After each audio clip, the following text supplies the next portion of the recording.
football on WCLU 103.1 FM and AM 1490. And video streaming free at WCLUradio.com and on the Glasgow Scotties and WCLU YouTube channels. Glasgow Scotties football brought to you by Don Franklin Auto, McDonald's, The People's Bank, Hardee's, South Central Rural Telecommunications Cooperative, Applebee's, Aero Safety, TJ Regional Health, La Nacional Restaurant, Kentucky Farm Bureau Agent Joe Myers, and Baird Private Wealth Management in Glasgow. Playtime's over, boy. Somebody got to be the victim tonight. Go! Go! It's time to play Game Day. Let's get the game on.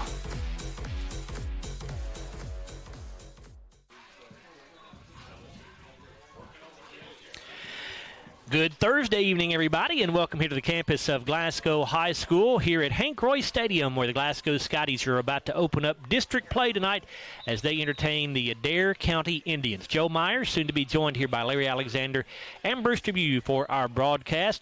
It's going to be a damp night here in Glasgow. The rain has already begun to fall. We expect to see rain pretty much throughout this contest. As you know, this game has been moved to tonight because of the impending weather, and things are expected to be much worse tomorrow than they are tonight, so they wanted to go ahead and try to get this game in this evening, and that's how we're playing on a Thursday instead of a Friday. The Scotties coming here at 3-2 on the year, playing their first district game of the season. They lost their last meeting at Barron County, or the last game at Barron County last Friday by a final score of 23-7. Glasgow ranked number 11 in the Class 3A media poll this week. Adair County ranked number 7 as they make their first appearance in the top 10 in the Class 3A media poll. They are 5-0 on the year now, 1-0 in the district. They've already beaten Franklin Simpson handily, I might say. They struggled a little bit with Monroe County last week. They did win, though, Adair County beating Monroe County on the road last week, 36-30. Last time these two teams met, Glasgow won in Columbia on September the 22nd last year. Final score in that one was 36-16. We'll come back in a moment and sit down with Glasgow head coach Jeff Garman to get his thoughts on the matchup with the Adair County Indians. We are back after a 3-minute timeout here on WCLU Sports.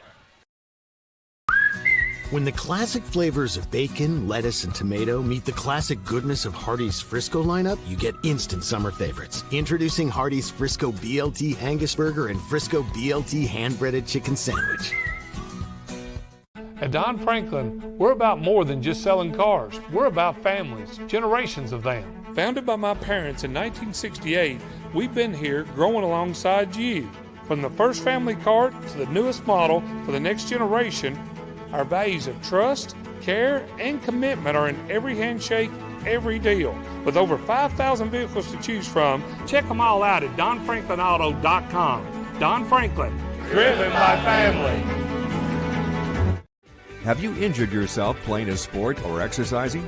Sports medicine experts at TJ Regional Health are trained to get you back on the road to recovery, whether you're dealing with sprains, fractures, knee and shoulder injuries, or other common injuries. Our goal is to prevent illness and injury in active individuals of all ages and help prevent future problems to maximize your performance. Find out more at tjregionalhealth.org/rehab. Patients first, team always. TJ Rehabilitation Services. Your Glasgow destination for the finest flavors of Mexico and more. Priced to keep you coming back again and again. Authentic and delectable. La Nacional International Market Deli and Taqueria. Real Mexican street-style tacos. Carne asada, picadas, ceviche, tripas, burritos, quesadillas, lengua, chorizo, tortas, and more. Always fresh. Made from scratch and delicious. La Nacional. Across from Hibbett Sports, Shane Drive, Glasgow. If you haven't heard, there's a new approach to banking. It's called Kasasa, and you'll find it at the People's Bank. Your free Kasasa checking account offers you monthly cashback rewards. The Kasasa cash checking account can earn you a very high interest rate on your balance. Then link Kasasa Saver, and you'll also get a high rate on your deposits. Grow with Kasasa at the People's Bank in Glasgow, Cave City, and Marion. The People's Bank, working for you. Restrictions and qualifications apply. Restrictions may vary. Contact the People's Bank for details and to learn more. Member FDIC. Here, history will be written. Legends will be made. The NFL is back on the world stage. Kicking off in London, then Munich. It's smash mouth, in your face, lay it on the line, crowd roaring, football. Don't miss it, because this waits for no one. The NFL London and Munich games, only on NFL Network. The NFL Network is now on SCRTC Channel 124 and 424 for expanded TV customers, because there's no such thing as too much football. Every morning in hardworking America, Hardee's biscuit makers rise to bake our original made-from-scratch biscuits. And now, mix and match 2 handcrafted breakfast biscuits, just $5. Find the best deals on the Hardee's app.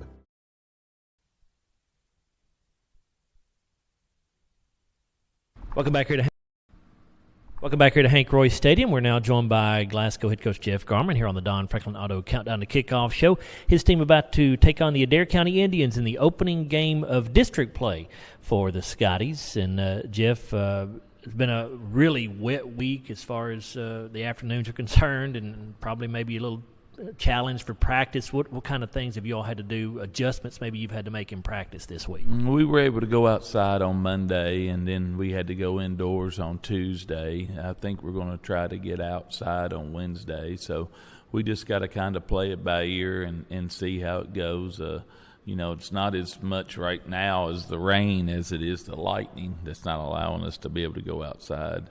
But we can't fight Mother Nature. She's going to do what she wants to do, and it looks like it could be some really bad conditions come Friday night.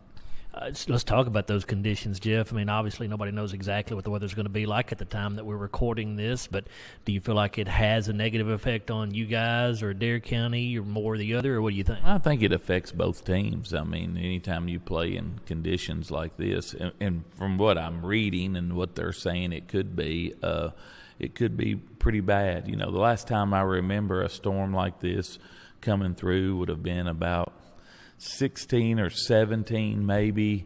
I remember we played Fort Campbell and we had to move the game to a Saturday. So I don't. It could be conditions like that something like that is forced to be done. But we just got to kind of wait and see. And the school people they take care of that stuff, and we'll just see how it all plays out.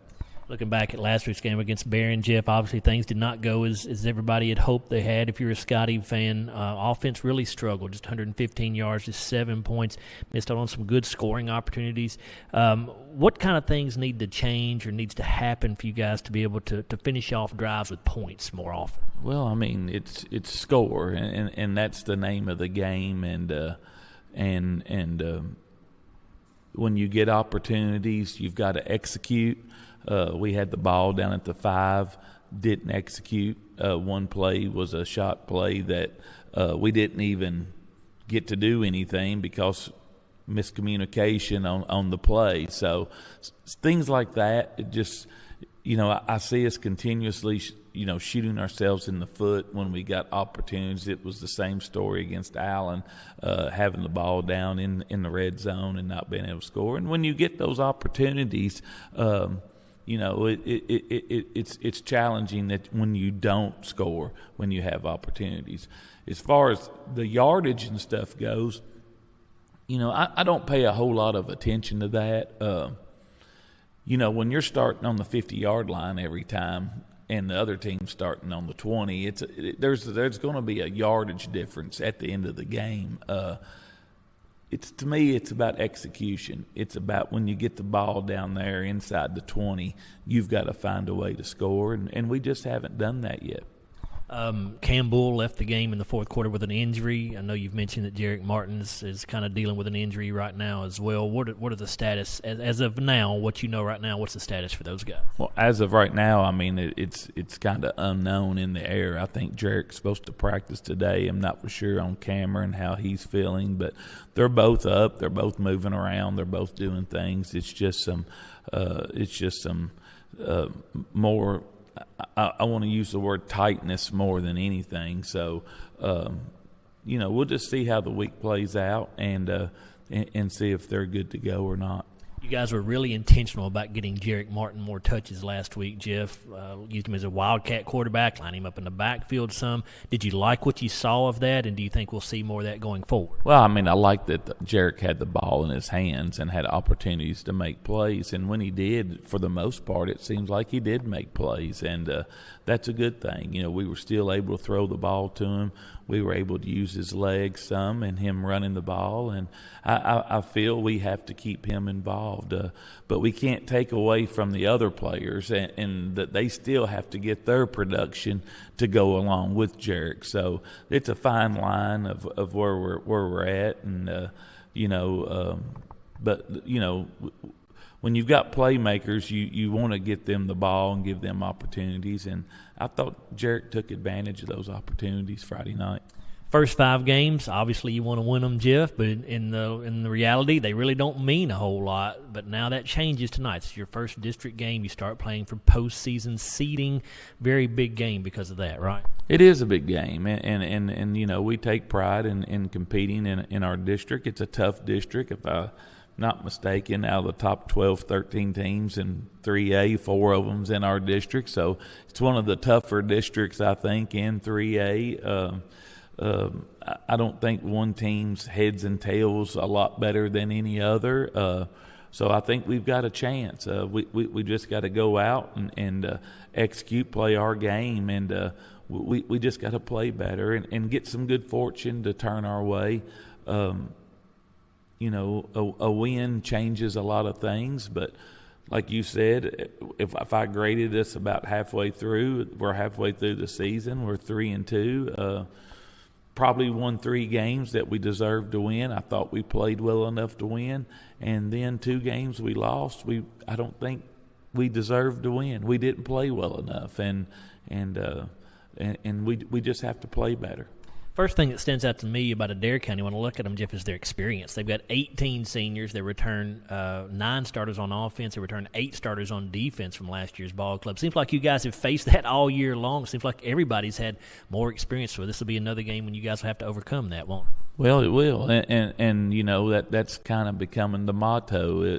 You know, it was said during the Monroe County game. It was said during the Allen County game. It was said during the Barron County game. It was said during the Adair County game. I think Hart County is going to put a bunch of seniors out there on the field again too. So, you know, when you look at things from that perspective, you look over time, and you know, teams have teams every so often come up, and they're good groups, and they have good teams. It just so happens we've got a lot of them on our schedule right now, and where we're a team that has 6 seniors, and we're fighting for our lives, and playing a lot of players that are inexperienced and getting their first opportunities, and you know, our kids are battling. They're battling. I thought they played well in the second half last week. We just got to put a game together where our offense and our defense is playing at the same time, at the same level. And when we do that, you know, good things usually happen. You guys are going to be facing one of the best running backs in this area, Jeff, and honestly, with Easton Jesse now, what appears to be out for the season, maybe with a knee injury at quarterback, they're using Lane Grant, number 20, mostly at quarterback. They've used another kid, Aiden Smith, occasionally. But what kind of special challenge does Grant present? He's very, very good. He's a good runner, and he throws it well enough. He can throw it. He doesn't throw a lot of in between balls. He's either going to throw it real short or he's going to throw it long. He's got a strong arm. If I'm not mistaken, I think he threw for over 250 yards last week. Not to mention he rushed for over 100. So he's an issue, and it starts with him, and you've got to keep him under check, and you've got to check out number 0. He's a really good receiver. He gave Monroe County a lot of problems last week, but you know, we just got to play our game. We faced him last year. I mean, he quarterbacked against us last year, and you know, if you remember that game, we tackled in space and we didn't give up any big plays, and we ended up doing okay. So you know, we've got to keep that same mentality of you know, don't give up big plays. and go tackle. Tackling, I mean, is a premium. When you tackle well, you play well, and when you score, for me, I go back and look at different things, but I look over the last 10, 15 years, and we've lost somewhere around 30 games, and I think in 25 of the 30 losses, we didn't score 21 points. Scoring points is a big thing, and it takes so much pressure off of everyone when you do score, and it seems like that magic number is around 21. When you can get 21 points, you're in a pretty good position, and when you don't, man, you're really asking your defense to play exceptional. And last week we got turnovers. We did everything we needed to do but score, and you go through periods like this sometimes where you just struggle on offense, and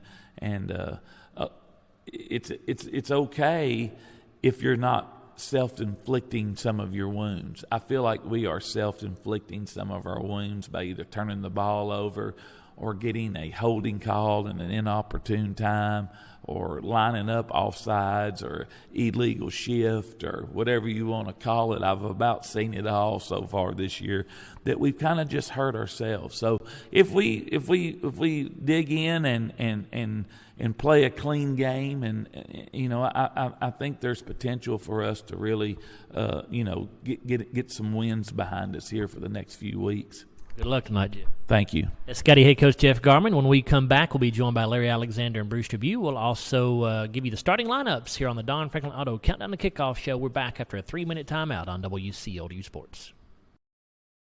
They say that breakfast is the most important meal of the day.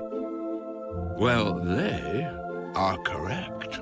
Roll into a good morning with our warm toasted bagels. It's breakfast worth waking up for. Ba-da-ba-ba-ba. I'm Dan Fouch, branch manager at Baird Private Wealth Management in Glasgow. Our office recognizes that football and retirement share more similarities than you might think. The head coach, that's you. You are the ultimate decision maker when it comes to your finances. A successful retirement happens with support of a financial advisor, and that's where the quarterback comes in. A quarterback and financial advisor both pay close attention to the details and make the correct adjustments so that goals can be met. Call our office and speak with a financial advisor who can help you execute the plays to win in retirement. So Aero Safety is an international safety consulting company based right here in Glasgow, Kentucky. We offer a wide variety of services, ranging anything from safety training to administrative services like policy procedures. It's any manufacturing, any industry around our area, we can apply that.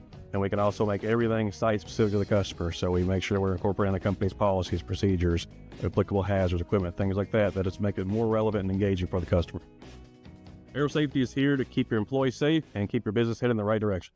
Since 1980, Applebee's has been bringing great food and big smiles to Kentucky neighborhoods just like yours in Glasgow. Their extensive menu of delicious comfort foods has something for everyone to love. And Applebee's loves to support the community and cheer on the Glasgow Scotties. Remember to stop by Applebee's on any Scotties game night in your Scotties attire and get 10% off your meal and non-alcoholic beverages. Eating good in the neighborhood at Applebee's, just off Happy Valley Road across from Walmart. It's been an amazing 33 years. I've been blessed to have someone by my side that I can count on no matter what. Like 3 years ago when I had that car accident, you really came through for me. So I just want to say thank you, Alan, for being my Farm Bureau insurance agent. Kentucky Farm Bureau, big on commitment. Oh, he's been great too. At Don Franklin, we're about more than just selling cars. We're about families, generations of them. Founded by my parents in 1968, we've been here growing alongside you. From the first family car to the newest model for the next generation, our values of trust, care, and commitment are in every handshake, every deal. With over 5,000 vehicles to choose from, check them all out at DonFranklinAuto.com. Don Franklin, driven by family. They say that breakfast is the most important meal of the day. Well, they are correct. Roll into a good morning with our warm toasted bagels. It's breakfast worth waking up for. Ba-da-ba-ba-ba. Back here at Hank Royse Stadium on the campus of Glasgow High School, Joe Myers, Larry Alexander, Bruce Tribune along with you. Let's give you the starting lineups for Glasgow and Adair County. These lineups brought to you by TJ Regional Health here on the Don Franklin Auto Countdown to Kickoff show. Let's tell you first for the Adair County Indians, starting on offense at left tackle, it's Braden Bennett, a 6'2", sophomore. The left guard, Jace Jones, a 6'2", 305 senior. At center, Kyler Burton, a 5'11", 275 senior. Right guard, Nathan Maynard, a 6'2", 210 senior. That right tackle, Jordan Smallwood, a 6'2", 250 senior. Wide outs are Solomon Stonebreaker, a 5'11", 155 senior.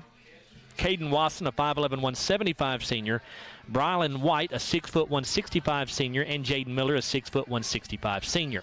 Running back, Lane Grant, a 6', 195 senior. And starting at quarterback, Easton Jesse. We were under the impression earlier in the week that Easton would not be playing, but he is dressed out, and Easton Jesse will start tonight. He's a 6'1", 180 senior. Defensively for the Indians, at tackle, you've got Jace Jones and Braxton Brown. Brown, a 6'2", 270 senior. The defensive ends are Malin Coblentz, a 5'10", 210 junior, and Deshaun Crowdis, a 6'1", 210 senior.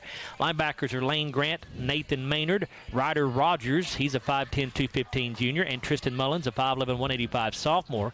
Cornerbacks are Solomon Stonebreaker and Caden Wilson, and the free safety is Aiden Smith, and Smith is a 6', 155 senior.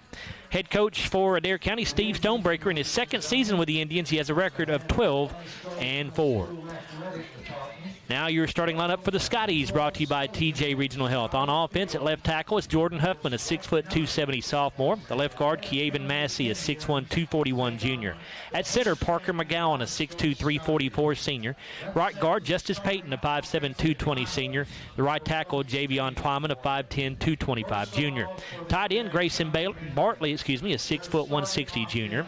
The wide out is Jalen Bradley, a 5'10", 140 sophomore. At wingback, Kellen Stone, a 5'11", 160 senior. Fullback, Kanan Allen, 5'10", 180 junior. And the tailback, Ryder Heller, a 5'11", 180 sophomore. The quarterback, Hudson Gum, a 6'1", 170 junior. You may notice that both Jarek Martin and Cam Bull were not introduced as starters. Unfortunately, both of those kids are out with injuries tonight, so the Scotties are missing two of their best offensive weapons in this ball game. Defensively for the Scotties, at nose guard is Justice Payton. The defensive tackles are Keaven Massey and Xander Contreras. Xander is 6'2", 215 junior. At linebacker, Trey Smith, the 5'10", 156 junior. Max Lee, a 6'1", 201 senior. And Brady Geary, a 6', 195 senior. The cornerback, Jalen Bradley and Jeremiah Moore, a 5'9", 160 junior.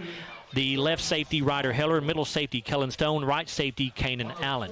Head coach for the Scotties is Jeff Garman in his 10th season with an overall record of 82 wins and 32 losses. Glasgow assistant coaches are Blaze Tylicki, Cameron Garman, Kevin Estes, Randall Parmley, Stephen Buford, and Tyler Hughes. And those are your starting lineups, brought to you by TJ Regional Health as we continue here on the Don Franklin Auto Countdown to Kickoff show.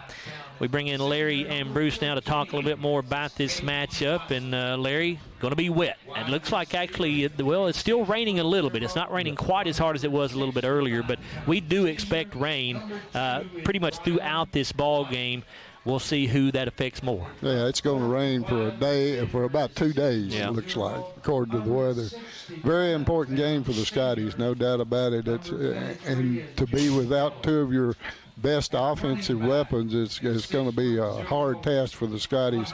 But the first district game, you always want to get started on the right foot in the district. But it's going to be a tough task tonight. The Adair County team has 18 seniors.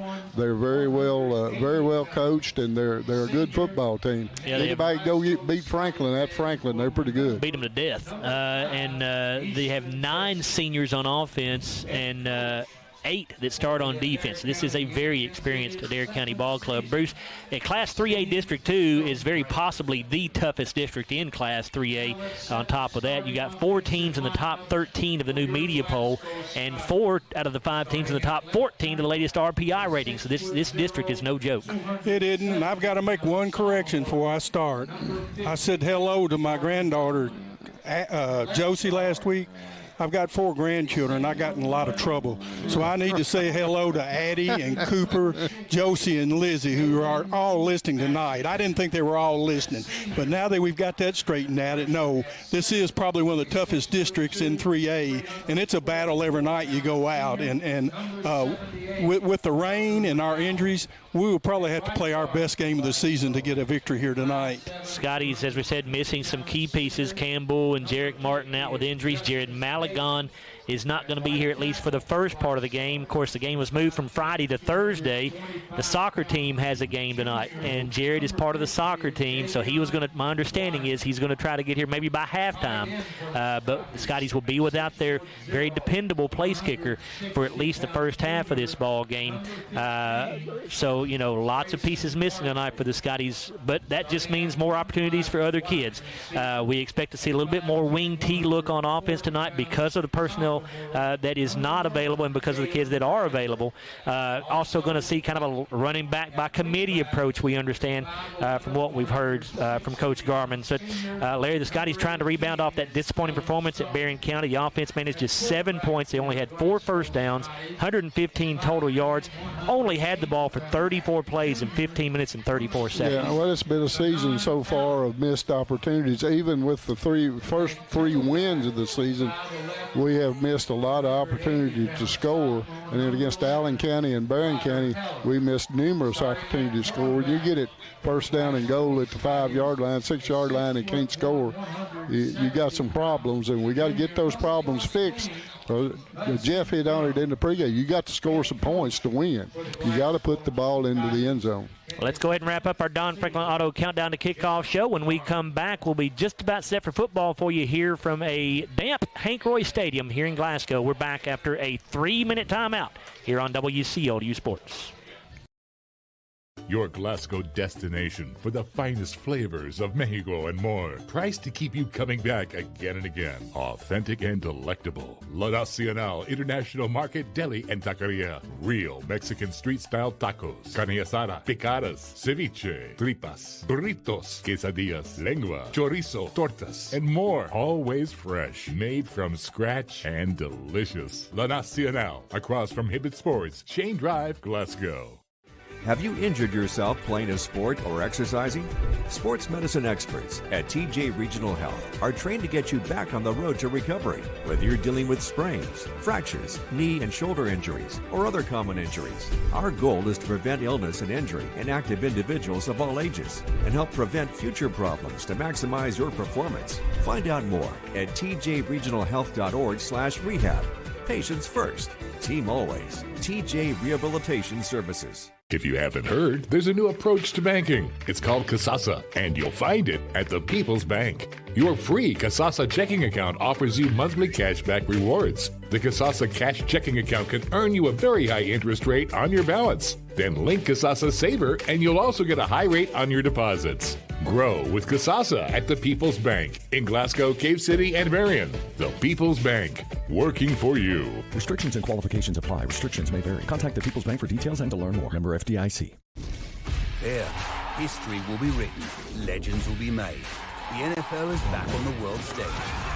Kicking off in London, then Munich. It's smash mouth, in your face, lay it on the line, crowd roaring, football. Don't miss it, because this waits for no one. The NFL London and Munich games, only on NFL Network. The NFL Network is now on SCRTC Channel 124 and 424 for expanded TV customers, because there's no such thing as too much football. Glasgow Scotties football on WCLU 103.1 FM and AM 1490. And video streaming free at WCLUradio.com and on the Glasgow Scotties and WCLU YouTube channels. Glasgow Scotties football brought to you by Don Franklin Auto, McDonald's, The People's Bank, Hardee's, South Central Rural Telecommunications Cooperative, Applebee's, Aero Safety, TJ Regional Health, La Nacional Restaurant, Kentucky Farm Bureau Agent Joe Myers, and Baird Private Wealth Management in Glasgow. Playtime's over, boy. Somebody got to be the victim tonight. Go! Go! It's time to play. Game day. Let's get the game on. Glasgow High School, Joe Myers alongside Larry Alexander and Bruce Tribune. A couple of minutes away from kickoff here as the captains are headed towards midfield to meet for the coin toss. Larry, while they do that, what about keys for a Glasgow victory here tonight in this one? Well, number one, you got to cut down on your penalties. Number two, you got to cut down on turnovers. We're still a +2 on turnovers. We got 3 last week and didn't take advantage of them. So we got to do better on that side. And defensively, we got to stop the run. You got to stop Lane Grant. He's their man, and you got to put him on the ground if you're gonna win this game. And what about the series record, Larry, between Glasgow and Adair County? The 17th meeting between these two schools. Series stands 15-1 in favor of the Scotties. The first game against Adair County came back in 1991, which the Scotties won 47-7 at Glasgow. Of course, the last game was last year, 223. Glasgow won at Adair County by a score of 36-13.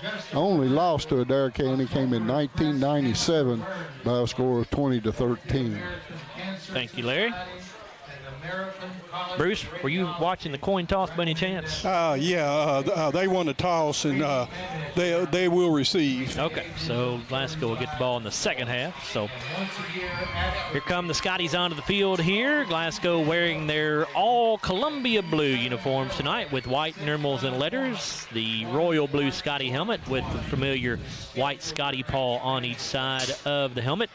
Adair County in white jerseys tonight with royal blue pants. They have red numerals and letters with a royal blue helmet. Your officials for this ball game, your referee is Hilton Isabel, the umpire Bernie Fugate, linesman Tommy Burris, line judge DeAndre Wilson, the back judge Avery Collier, field judge Brandon Fugate, and the side judge Terry Slack.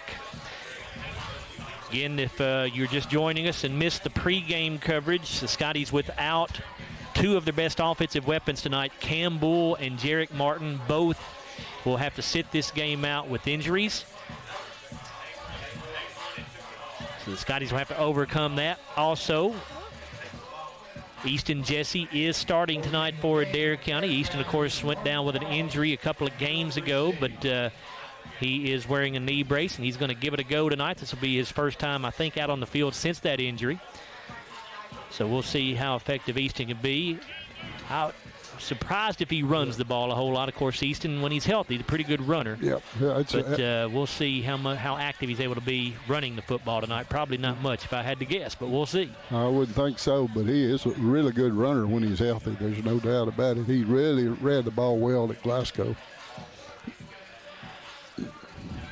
We told you the Scotties also without Jared Malagon, their place kicker, at least for the first part of this game. Because the game was moved from Friday to Thursday, the soccer team had a game tonight, and Jared is part of the soccer team.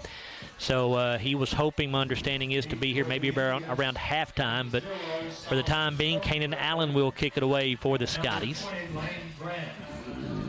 Lane Grant and Solomon Stonebreaker back deep to receive the kick for Adair County. Allen approaches, and we are underway. It's a short end-over-end kick fielded at the 25-yard line by Stonebreaker. He's out across the 35 to 40, and he's gone.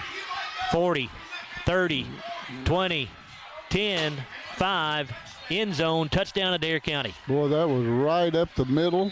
He just took the football, and it bounced one time. He picked it up and just, boom, right up the middle, and nobody touched him. You're right, Larry. He did not get touched at all. So 11 seconds into this, and the Scotties already going to have to dig out of a hole. They trail 6-0 here, and on for the PAT for Adair County is going to be Blaine Barden. How far was that? 75. 75.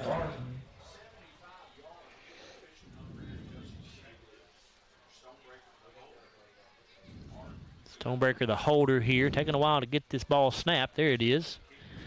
Kick by Barden is up, and it is wide left. No, it is good. I'm sorry. It's good. Boy, I thought it was wide left. It did look like it. So it did make it inside that upright somehow. 11:49 to go in the first quarter. We're going to stay right here with Adair County on top by a score of 7-0 after a 75-yard kickoff return on the opening kick by Solomon Stonebreaker. He is the son of head coach Steve Stonebreaker. Steve Stonebreaker, of course, in his second year at Adair County, but he spent a few years at Casey County when Glasgow and Casey County were in the same district. So we're familiar with Coach Stonebreaker's style. What was the kicker's name again? The kicker's name was Blaine Barden, Larry. Bardin.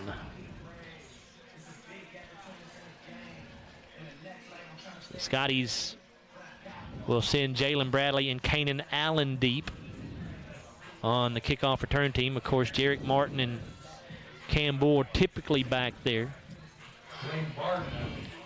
Well, that's the first time I can remember a kickoff run back in a long time against us. I'm sure it's happened in the in the past, but I can't remember it. So Barden approaches. And it's a squib kick fielded by Landon Martin at the 35. He's across the 40, 45. Makes a good move to the outside and cannot slip a tackle there at the 47-yard line. They may give him progress to the 48. We'll see where they spot it. Either way, pretty good field position for the Scotties to start this opening drive for them. Yeah, that was Lane Grant on the tackle, 6'1", 195 senior for Adair. They will say he's down at the 47, so Scotties start there at their own 47. Jalen Bradley, the wing back here on the right side. The backs are, I believe that's Ryder Heller in the backfield there with Kanan Allen as the rain comes down here at Hank Royse Stadium. Here comes Bradley in motion. Going to give it off to Allen up the middle. Kanan slips a tackle at the line of scrimmage. He crosses midfield into Adair territory, and he'll go down at the 47-yard line. Good pickup on first down for the Scotties. Yeah, Lane Grant in there to make that tackle. That's his second in a row. Pickup of 6 there for Kanan. 2nd and 4 for the Scotties at the Adair 47-yard line. Heller and Allen again split in the backfield. Bradley goes in motion to the right side. Moore is the wide out to the right. Hudson Gum gives this off to Allen again this time, and he will take it up the middle for a gain of 3, maybe 4, and they will say it's a first down. He got just enough. So a 4-yard pickup. It'll be 1st and 10 Scotties. That's a Baird Private Wealth Management first down. Number 7, he made that tackle, J.C. Jones, 6'2", 305-pound senior. And by the way, that opening kickoff that was taken back by Adair County, that kickoff was brought to you by Ralphie's Fun Center. They're at 702 Happy Valley Road in Glasgow. Go visit them. Bradley, the wing back on the near side. Allen and Heller again in the backfield. They're split. There goes Bradley in motion. Going to pitch this out on a quick pitch to Heller. He's around the corner, 40, and he's going to be cut down at the 36-yard line. Another good pickup there. I think that was Kellen Stone, wasn't it? Oh, was it Kellen Stone? Yep, you're right. Yeah. Kellen puts his jersey up under his pads. It's difficult to see his number sometimes, but you're right. I was looking at him, and I didn't pick up who got the tackle. So now you've got Stone and Bradley as wingbacks on either side. Allen is the lone fullback, or the lone back here. Got a wideout each way as well. Gum. Got to give it off to Allen up the middle. Nothing doing here. He's met at the line of scrimmage and driven backwards. It'll be no gain on the play. It'll be 3rd down and 2. There's number 56, Nathan Maynard, on the tackle. He's a 6'2", 210 senior.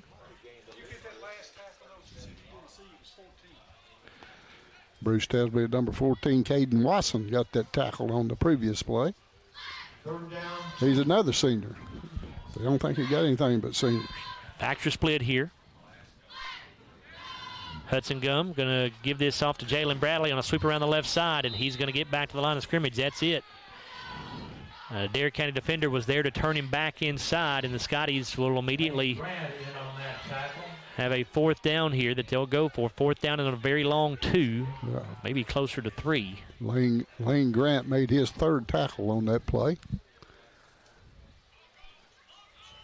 See if the Scotties can overcome the issues they have had with not being able to finish off drives here. They've got 1 first down on this drive. It started at the 47-yard line in Glasgow territory. There goes Bradley in motion to the right side. And Gum trying to dry them off sides, and there they go. Good hard count that time by Hudson Gum. He got Adair County to jump. That offsides penalty will be a 5-yard penalty that moves it for a first down for the Scotties to the 31-yard line. Yeah, I think the Scotties have been stopped on downs more this year than I've ever seen. That is a Baird Private Wealth Management first down there. 31-yard line. Backs are split. Heller goes in motion. They'll pitch it to him around the left side. Now cuts back to the inside, and Ryder lowers his shoulder, and he'll go down around the 26-yard line there as he's tripped up after a 5-yard pickup. Number 1, Aiden Smith on that tackle, 6'1", 155 senior. Second down 5.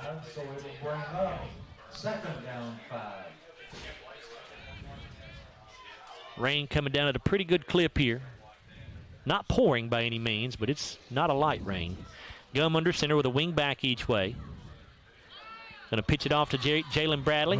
And he is going to get tackled for a big loss back at the original line of scrimmage at the 31-yard line. Yeah. They could have got Kellen Stone for a block in the back, but they didn't. They didn't throw the flag. Third down and 10 after the 5-yard loss there. 7:36 to go in the first quarter. Adair County leads 7-0. They took the opening kickoff back 75 yards for a touchdown. And Ryder Rogers was on that tackle, 5'10", 215 junior. Stone and Allen will line up in the backfield this time. Bradley, the wing back on the left. Jeremiah Moore, the wide out to the right side. They motion Stone, give it off underneath to Bradley inside with it, and he'll get it down around the 27-yard line, I think. Maybe the 26. Let's see where they put this down. It'll be at the 27-yard line. A pickup of 4. 4th down and 6 here for the Scotties. Yeah, number 28, Tristan Mullins on that tackle, 5'11", 185, and a sophomore.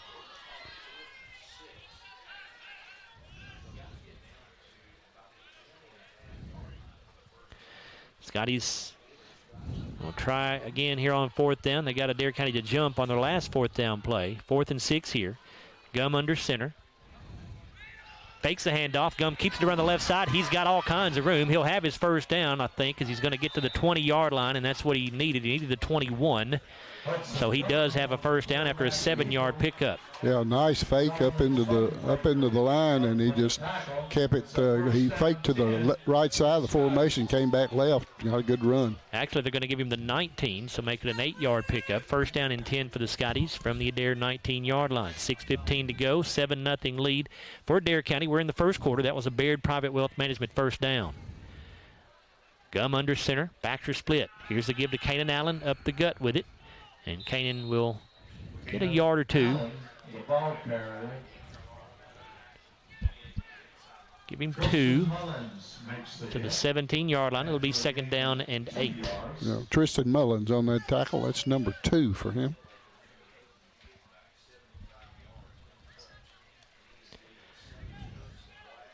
Moore goes wide to the right side. Wing backs are Bradley and Stone. Fullback is Allen. There goes Bradley in motion to the right. Give it off to Allen up the middle, and Kanan has to jump over man at the line of scrimmage, and that hindered his ability to get much. Maybe got a yard to the 16. 3rd down 7 coming up. Yeah, Braden Bennett on the tackle, 6'2", 205 sophomore. With this rain, you would think neither team wants to put the ball in the air any more than they have to. 3rd and 7 here. We'll see what the Scotties decide to do.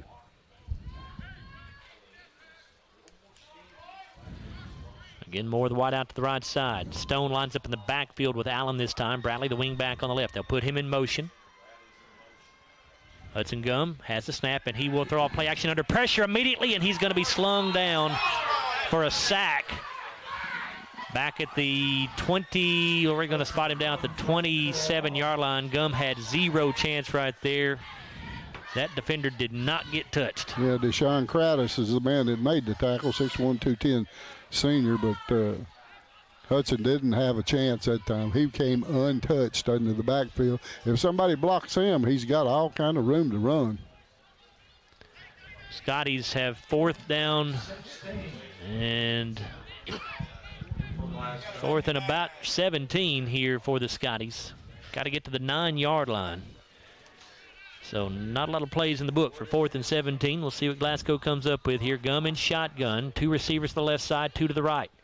Bradley goes in motion. Gum to throw, straight drop back. Flushed out of the pocket, rolling right.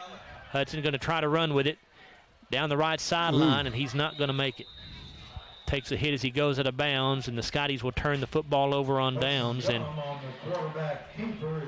The old bugaboo of not being able to finish off drives with points continues for the Scotties. I think that was number 1, Aiden Smith, on that tackle. It's his second.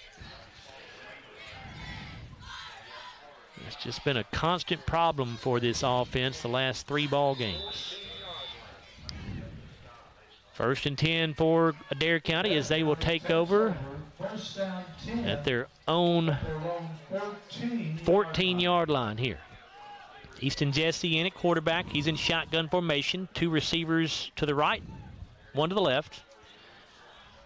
Goes Watson in motion to the left side, and a flag is down. What do we have? False start called on Adair County.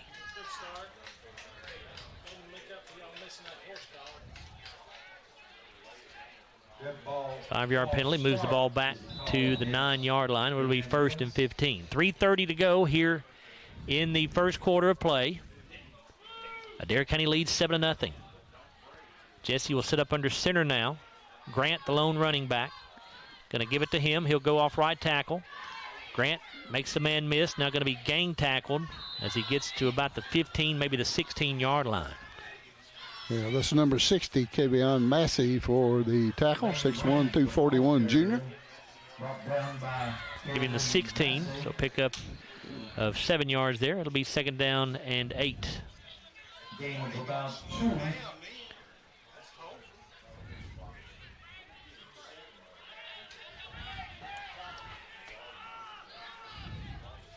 Jesse under center. Grant again, the lone setback.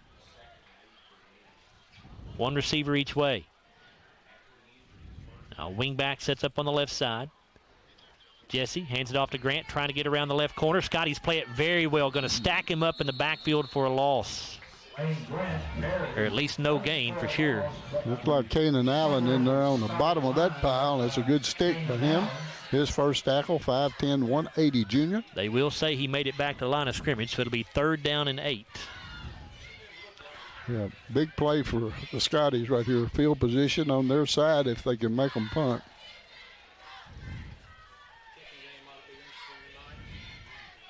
Two minutes to go here in this opening quarter. Adair County leads 7-0. Jesse will go in shotgun formation this time. He's got Grant to his right and twin wideouts each way.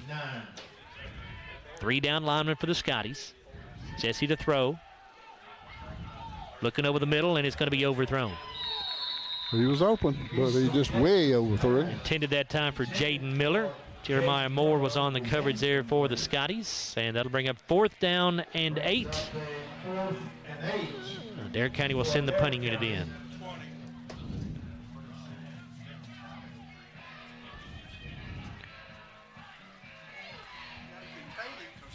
Clock stopped with 1:43 to go in the opening quarter with Adair County on top 7-0. If you're just joining us, they took the opening kickoff back 75 yards for a touchdown.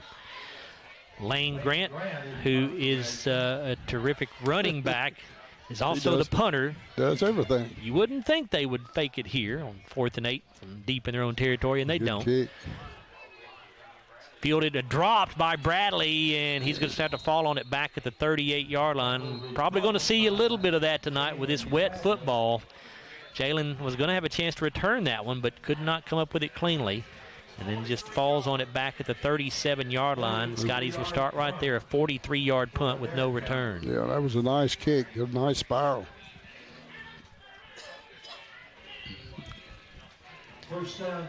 Glasgow gets it back, trailing 7-0, 1:35 to go in the opening quarter. Rain continuing to fall here at Glasgow High School. Stone in the backfield with Allen. Bradley, the wing back here on the near side. Quick pitch to Stone, trying to get around the left corner, and he's met in the backfield and going nowhere. He's going to lose yardage. Yeah, there's that man again, Lane Grant, 4th tackle.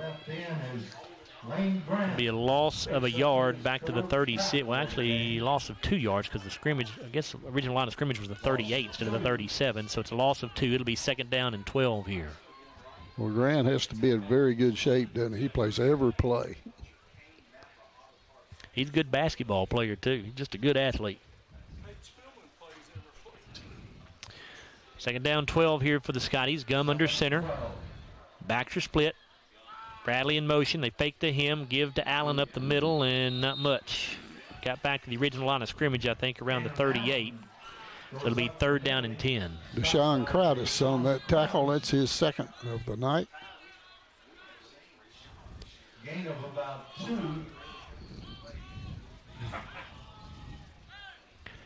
Fairly light crowd here at Hank Royse Stadium, as you might expect this evening. We hope those of you that aren't here are watching or listening to us for our broadcast here. Gum in shotgun. 2 wideouts each way. Gum to throw on 3rd and 10. Looking to the left side. Pass caught by Stone at the 45, but he steps out of bounds before he can get to the first down marker. Oh, he just barely. Well, it's going to be 4th down and a full yard here, it looks like, with the ball at the 47-yard line. Scotty's on their own side of the field, so looks like they're going to go for it. Offense staying on the field right now. We'll see if they actually snap it, just try to draw Adair off sides as they were successful in doing earlier. Yeah, I'd say that's probably what they'll try to start with. Clock stopped with 10 seconds to go in the first quarter.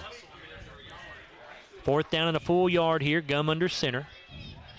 Backs split. Bradley in motion to the right side. Gum going to try to give to Allen. It's fumbled, but picked up by Bradley, and then he's going to go down. Then he fumbles, but he was down before the ball came out. Doesn't matter anyway because it was 4th down, and just a bad exchange that time on the handoff, and maybe because the ball is wet, but again, that's something you're going to have to deal with all night long here. So Glasgow, for the 2nd time already in 2 possessions, turns the ball over on downs, but this time they turned it over in Adair County territory at the 42-yard line. He might have had their own territory. If he'd have made a good, clean handoff, he might have gotten that 1st down. So 1st and 10 Indians. Jesse under center with a back, or a wide out each way, I should say. Lane Grant is the running back. Wing back is Wilson on the left side. Going to give it off to Grant.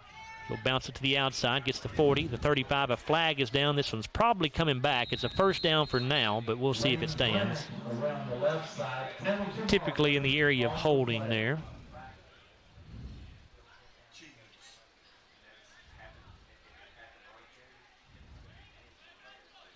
And is actually a block in the back called on Adair County. 10-yard penalty moves the football back to the 50-yard line. It'll be 1st down and 17.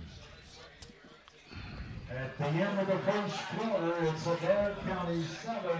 That's the end of the first quarter of play. It's Glasgow trailing Adair County 7-0. We're back after a 1-minute timeout here on WCLU Sports. When the classic flavors of bacon, lettuce, and tomato meet the classic goodness of Hardee's Frisco lineup, you get instant summer favorites. Introducing Hardee's Frisco BLT Angus Burger and Frisco BLT hand-breaded chicken sandwich. So Aero Safety is an international safety consulting company based right here in Glasgow, Kentucky. We offer a wide variety of services, ranging anything from safety training to administrative services like policy procedures. It's any manufacturing, any industry around our area, we can apply that. And we can also make everything site-specific to the customer. So we make sure that we're incorporating the company's policies, procedures, applicable hazards, equipment, things like that, that it's make it more relevant and engaging for the customer. Aero Safety is here to keep your employees safe and keep your business headed in the right direction. Every morning in hardworking America, Hardee's biscuit makers rise to bake our original made-from-scratch biscuits. And now, mix and match 2 handcrafted breakfast biscuits, just $5. Find the best deals on the Hardee's app. 1st and 17 for Adair County as we come back to action here. Lane Grant going to take the handoff, and he's going to get it across midfield to the 44-yard line in Glasgow territory. It'll be 2nd down and 2. Trey Smith on that tackle. It's his first of the night, 5'10", 156 junior. Just underway here in the second quarter. Adair County leading by a score of 7-0. Stats in the first quarter, Glasgow 3 first downs. Adair County did not have one. Scotties 30 yards rushing, 9 passing, a total of 39. Adair County had 7 total yards. That was on rushing yardage only. Jesse under center. The backs are split. actually in a broken eye formation. They'll pitch it back to Grant around the right side. He cuts it back up at the middle now, and he'll cross the 40 down to around the 37-yard line. It'll be second down, or excuse me, third down and about 4 here. Trey Smith on that tackle, number 2 for him. 3rd and 5, actually, with the ball at the 38-yard line.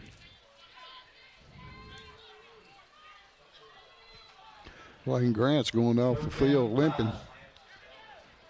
Well, that would not be good for Adair County. Slammed his helmet down on the ground. He looked like he got a slight limp. A wide out each way.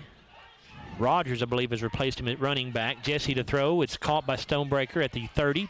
Gets away from Jalen Bradley down the left sideline, and he is going to score. Just a terrible job of tackling by the Scotties, just like last week against Barron County. Yeah, I think he had the first down, but we should have tackled him right there at the spot. But he got away from 2 tacklers and got the touchdown. That makes it 13-0 Adair County with 10:21 to go in the first half of play.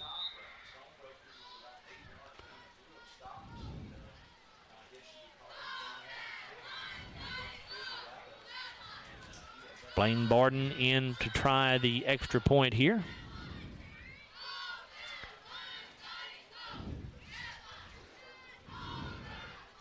Snap down, kick is up, and boy, they have both been ugly, but they've both gone through somehow. It's 14-0 Adair County, 10:21 to go in the first half of play. We'll take a 30-second timeout here on WCLU Sports. I'm Dan Fouch, branch manager at Baird Private Wealth Management in Glasgow. Our office recognizes that football and retirement share more similarities than you might think. The head coach, that's you. You are the ultimate decision maker when it comes to your finances. A successful retirement happens with support of a financial advisor, and that's where the quarterback comes in. A quarterback and financial advisor both pay close attention to the details and make the correct adjustments so that goals can be met. Call our office and speak with a financial advisor who can help you execute the plays to win in retirement.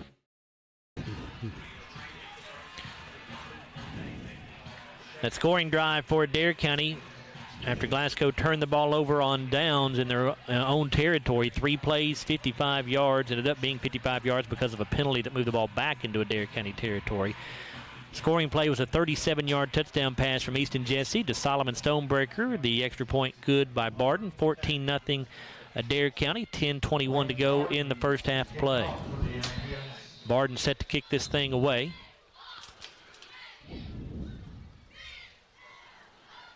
And the kick will be fielded by Jalen Bradley at the 20. He's got the 25 to 30, 35, 40, and he'll be tripped up right at the 45-yard line, it looks like. Deshaun Kratis on that tackle, number 3 for him. Return of about 25 yards that time for Jalen, so a nice return to set the Scotties up in good field position once again. Glasgow at their own 45-yard line.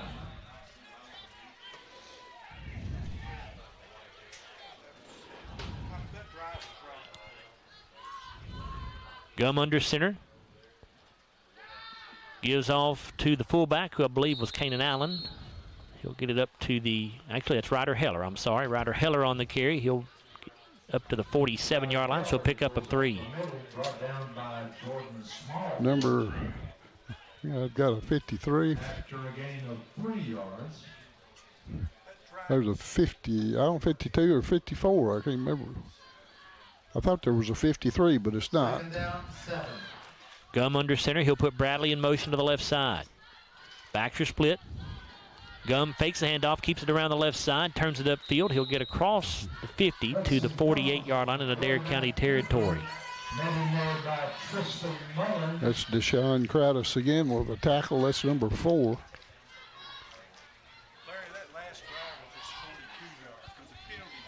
Gain of 3. 42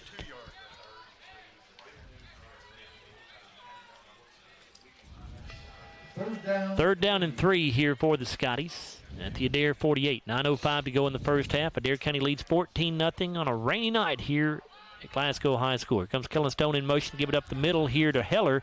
Ryder's got some good running room. He'll have the Baird Private Wealth Management first down across the 45 down to the 40-yard line. Yeah. Braylon White on that tackle. That's his first of the night, 6'1", 165 senior. Nice hold off that left side that time to run through for the first down. I don't see Grant on defense this time, so he's tweaked something on the sidelines over there. Jeremiah Moore wide to the left side. Allen and Stone in the backfield. Go Stone in motion, going to pitch it to him around the right side. And Kellen going to get cut down after a short gain. Solomon Stonebreaker on that tackle, his second. Pickup of 2 to the 38-yard line. After a gain of 2 yards. Second down, 8. 14-0 Adair County, 8:09 to go in the first half. If you're just joining us, the Scotties are without both Cam Bull and Jarek Martin tonight. 2 major contributors on offense. You know, the Scotties need to score on this drive. Stone and Allen in the backfield. They'll motion Stone out of the backfield, give it off to Allen. He'll take it off left tackle, and he fumbles the ball, and Adair County has it. He lost that one on his own. The handoff was pretty good. Number 22 got the fumble recovery. That's Crowdis.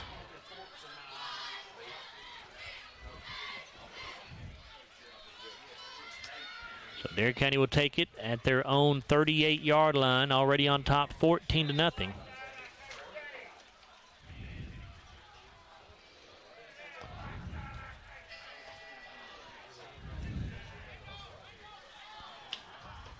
Jesse goes under center. Wide out here to the near side, a wing back either way. Empty backfield here. And now timeout going to be called by Adair County with 7:45 to go in the first half of play. It's Adair County 14, Glasgow nothing, and we will take a 30-second timeout. We're back after this timeout here on WCLU Sports. We know there's a big difference between being in a community and being part of the community. That's why here in Glasgow, we cheer on the Scotties. We work hard every day to make a positive impact on the community we call home. Behind our golden arches, we strive daily to serve delicious food and treats. If you could only smell this McDonald's ad, you'd smell how delicious this burger and fries really are. Join our McTeam. To learn how, text KY209 to 38000. Benefits include a sign-on bonus up to $500.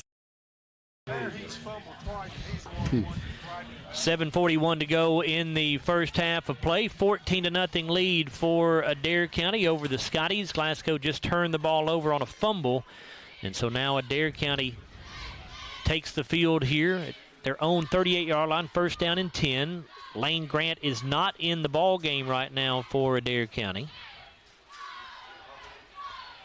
He walked off the field with the limp the last offensive series, so we'll see if he's able to come back. Ryder Rogers has replaced him in the backfield. 2 wing backs on the left side of the formation now as Jesse snaps and gives to Rogers. He's going to get through the line of scrimmage across the 40 out to the 45-yard line. There's a flag down. This one may be coming back. Penalty marker on the play. Is a hold on Adair County. Holding indicated against the Indians. 4 for 30. Fourth Adair County penalty for a total of 30 yards so far in this game.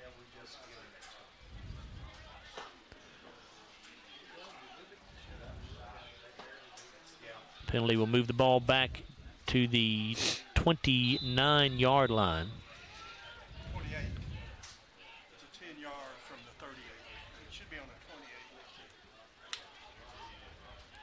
First down, 29.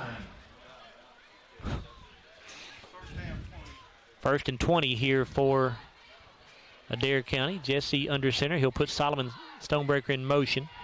Give this thing off to the back. That's Rogers. He'll get the 30, 35. He's tripped up as he gets out to the 37, maybe the 38. Boy, he had plenty of room to run, too. Landon Martin made a shoestring tackle there, just reached out and tripped him up for his first tackle of the game. Second down 10.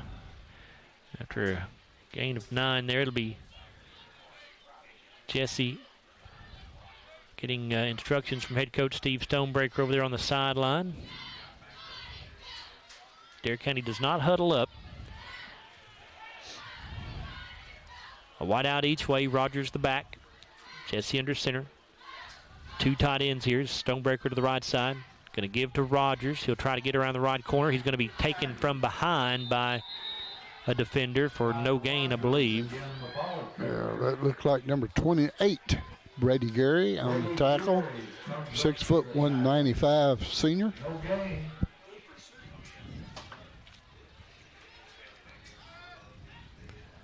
They do give him a yard on the play. It'll be 3rd down and 9 with the ball at the 39-yard line.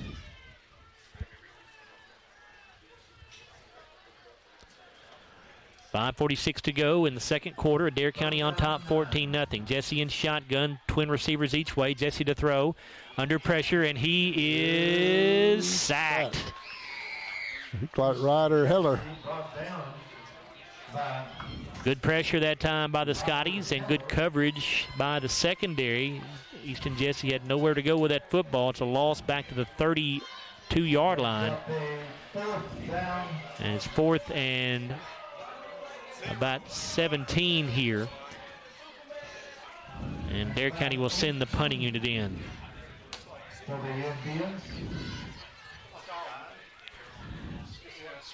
Stonebreaker in to punt it away with Grant out.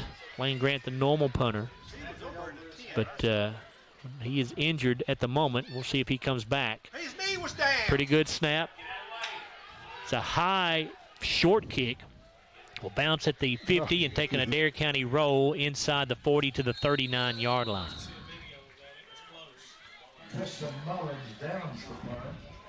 Scotties take over. Punt of 29 yards with no return. 14-0 Adair County, 4:43 to go in the first half of play. See if the Scotties can sustain a drive here on offense.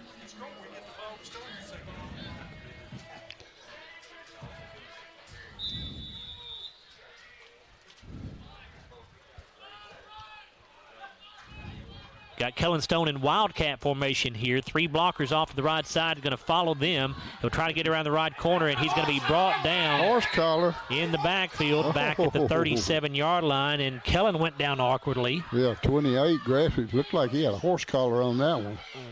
Tristan Mullins is the man that made the tackle. Kellen does bounce up, and he looks to be okay, although he did appear to have lost a necklace. I think they broke his necklace. He took it off and handed it to somebody on the sideline.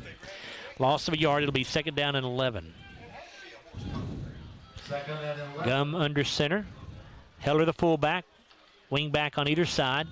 Give it off to Heller, and he's going to get dropped for a loss. Did he fumble? Did the ball come out? It looks like they're scrambling for it.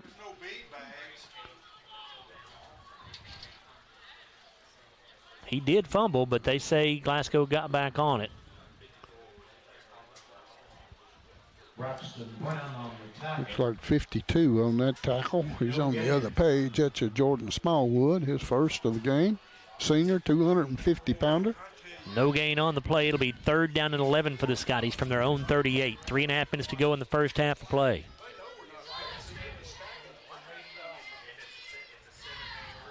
Third down, 11.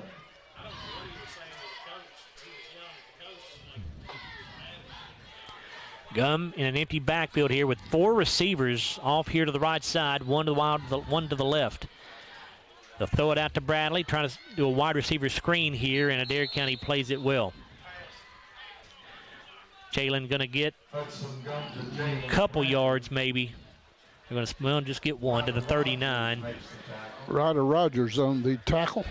That's his second of the game. That drive goes nowhere for the Scotties. They'll have to punt it away after a 3-and-out here. We knew it would be a struggle on offense tonight without Jarek Martin and Cam Bull, and that has certainly proven to be the case here. Adair County has no one back, so I don't know if they're coming after this or if they're just afraid Glasgow may fake it.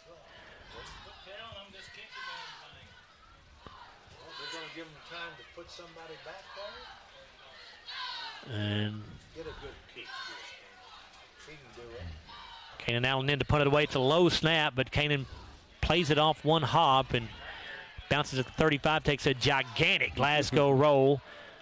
Stonebreaker cannot get to it to pick it up for Adair County. It's going to be down to inside the 15-yard line. Looks like it's down to the 13-yard line. The Scotties pin Adair County deep in their own territory here. A punt of 48 yards for Kanan Allen. That will be his longest of the season. 2:14 to go in the first half of play. It's 14-0. Adair County in front. Well, barring the opening kickoff, it hadn't have been, it's been a pretty even game. Glasgow hadn't got any offense going yet, but they've done pretty decently on defense. Jesse under center, Rogers still in there at running back, so we may not see Lane Grant again tonight. Here's a give to Rogers. He'll take it off left guard, and he'll get it up to the 15, maybe the 16. Brady Gary on the tackle, number 2. Put the ball down at the 15-yard line. Pick up of just 2 yards. It'll be 2nd down and 8. 2 minutes to go here in the first half of play. Adair County leads 14-0.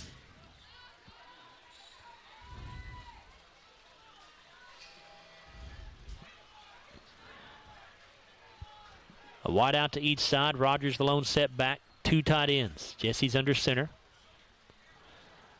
He'll throw off play action. Rolling right. Lets the pass go. It's going to be incomplete. Ryder Heller, the man, I believe, that got in there and maybe broke it up for the Scotties. The intended target that time for Adair County was Brayton Coomer. Just a little bit high for him. He went up to get it. He just couldn't hang on to it. 3rd down 8. Clock stop with 1:33 to go in the first half. Adair County at their own 16-yard line. Well, they take or 15-yard line, excuse me.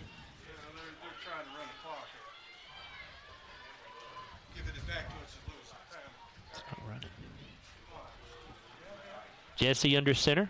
Comes a man in motion to the near side. Here's the give to Rogers, trying to get around the left corner, and he cannot. Good job there by the Scotties.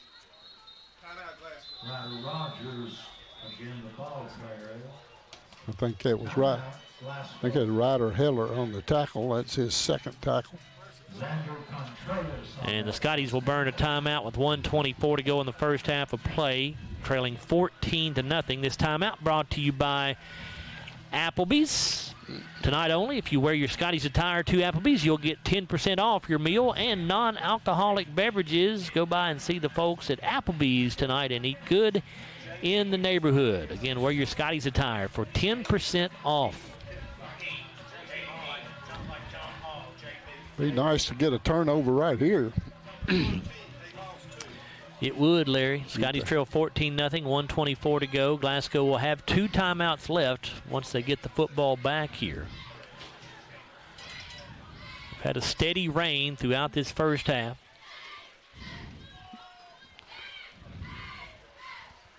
Stonebreaker in punt formation. And the Scotties are not going to put anybody back right here.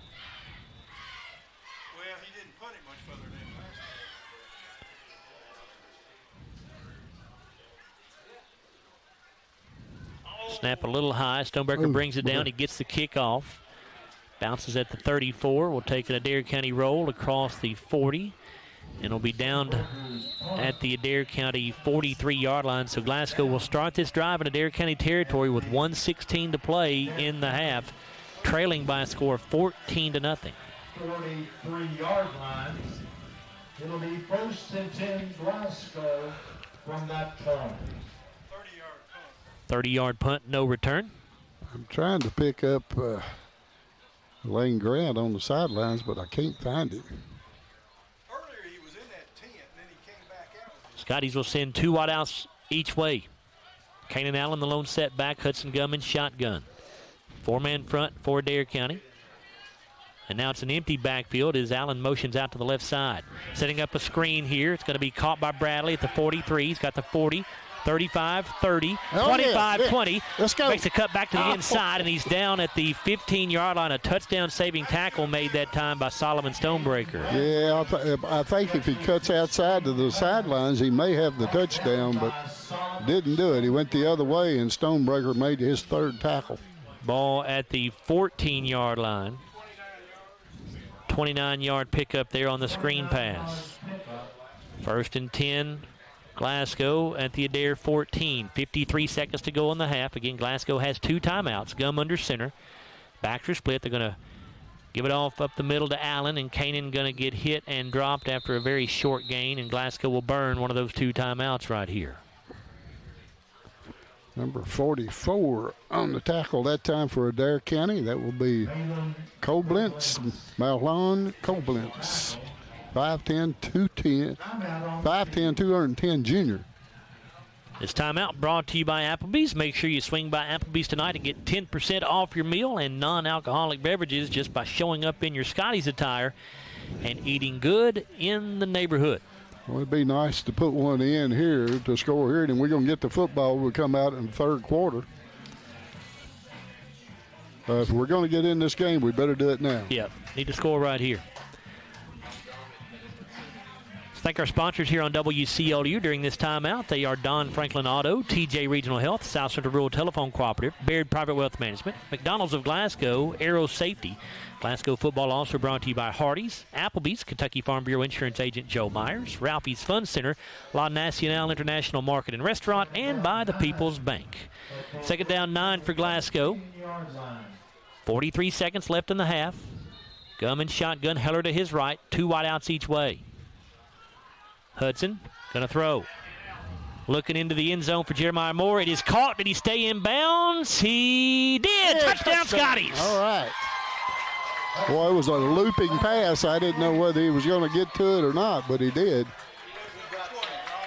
Jeremiah Moore catches the touchdown pass from 13 yards out. The Scotties for the Scotties score. Glasgow back to within 8 points here, trailing 14-6, and Jared Malagon has made it here just in time for the first extra point attempt for the Scotties. He said he'd be back by halftime, and here he is. Snap a little low, but it gets down. The kick by Malagon is up, and it is good. Well, we got a new holder, too, since Jarek is not in. Oh, that's right. I didn't even, who was that, Larry? Did you catch the, was it Kane and Allen? I think it was Kane and Allen. Okay. So 35 seconds to go in the first half of play, and the Scotties have a little life now as they get on the scoreboard, trailing 14-7. Glasgow will get the football back to start the 3rd quarter as well. Now you just got to make sure you don't give up a big play to the Indians here at the end of the half. I'll give you the drive here in just a moment. We don't want to give up another kickoff return is number 1.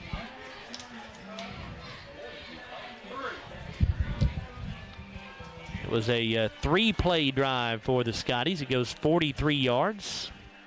And again, it was a 13-yard touchdown pass from Hudson Gum to Jeremiah Moore. And that, by the way, for Hudson was his 4th touchdown pass of the season. For Jeremiah Moore, his 1st touchdown reception. Did you get all that, Larry? I didn't get the time. We need that, Bruce. Time was 41 seconds. All right. So Jared Malagon will tee this thing up to kick it away.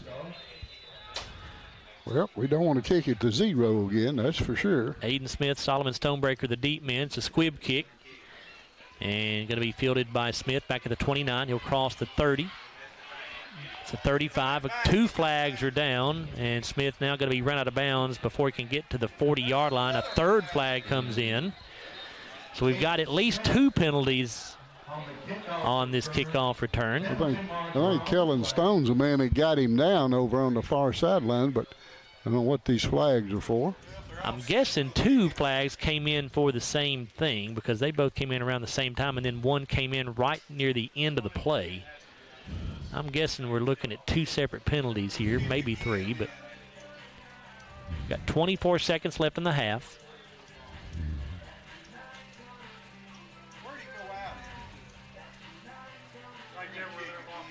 Officials talking about it, trying to get it all sorted out here.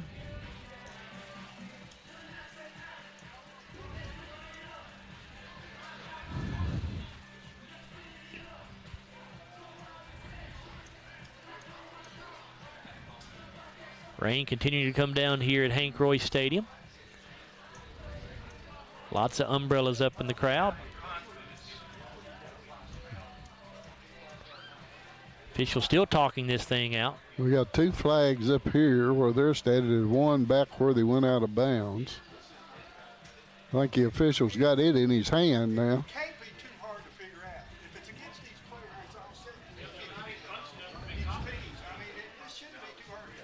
All right, here come the indications.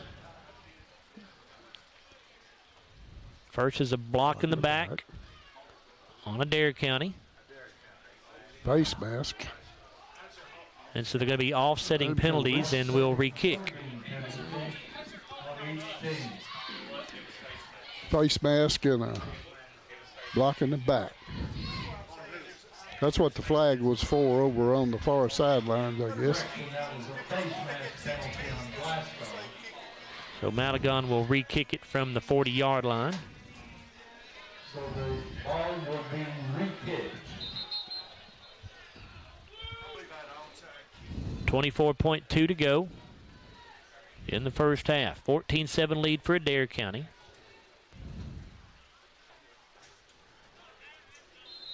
You would expect another squib kick here from Malagon. Once again, Jared Malagon to kick off for Glasgow.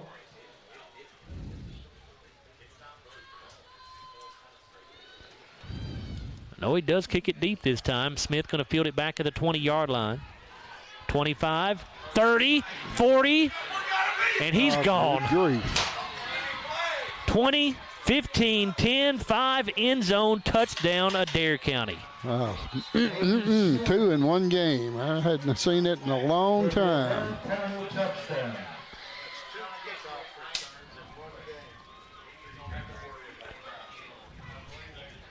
You talk about deflating. Glasgow had just gotten the momentum. They had scored to get on the board and trail by only a touchdown, and they give up a second touchdown return for a game in this game for a touchdown, or a kickoff return for a touchdown. Excuse me.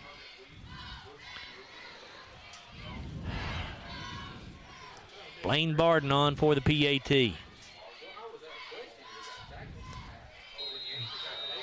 And it is up and it's good, and Adair County now leads 21-7.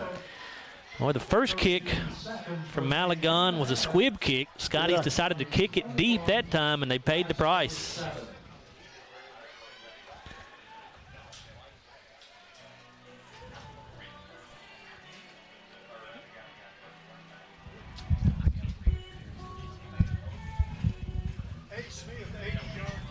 $80-yard kickoff return for Adair County.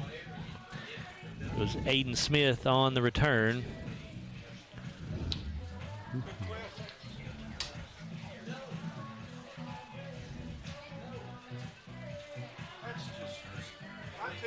That's a punch in the gut, Larry. Yes, it is. That's hard to take. I haven't seen a kickoff run, but I never have seen 2 kickoff returns in one game against us. I can't recall it if it's happened in my time anywhere. I've been doing this 25 years. Y'all been here even longer.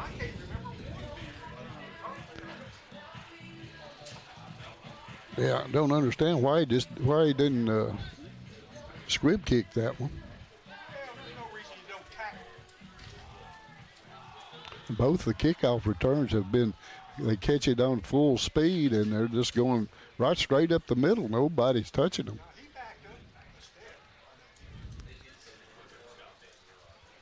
13 seconds to go in the first half here. 21-7. Adair County leads it. 14 of their 21 points have come on kickoff returns for touchdowns. Barden to kick it away. Squib kick here, fielded back at the 25-yard line. 30, 35, and up to the 37-yard line. That was Cabron Jones on the return that time. Ryder Rogers with the tackle, number 3 for him.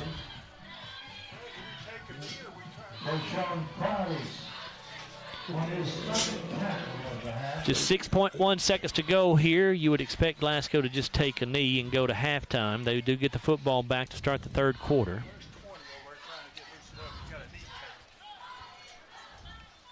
Does look like Glasgow's just going to take a knee here as Gum goes under center. He will take the knee, and that'll run out the clock here in the first half of play. A frustrating half for the Scotties. They've given up 2 kickoff returns for touchdowns, and that is the difference in this ball game. Adair County leads 21-7 here at halftime. We'll come back in a moment on the Don Franklin Auto Halftime Show, and we'll take a look at the halftime stats brought to you by McDonald's of Glasgow. We're back after a 4-minute timeout here on WCLU Sports. When the classic flavors of bacon, lettuce, and tomato meet the classic goodness of Hardee's Frisco lineup, you get instant summer favorites. Introducing Hardee's Frisco BLT Angus Burger and Frisco BLT hand-breaded chicken sandwich.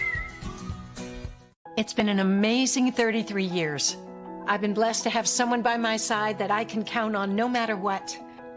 Like 3 years ago when I had that car accident, you really came through for me. So I just want to say thank you, Alan, for being my Farm Bureau insurance agent. Kentucky Farm Bureau, big on commitment. Oh, he's been great too.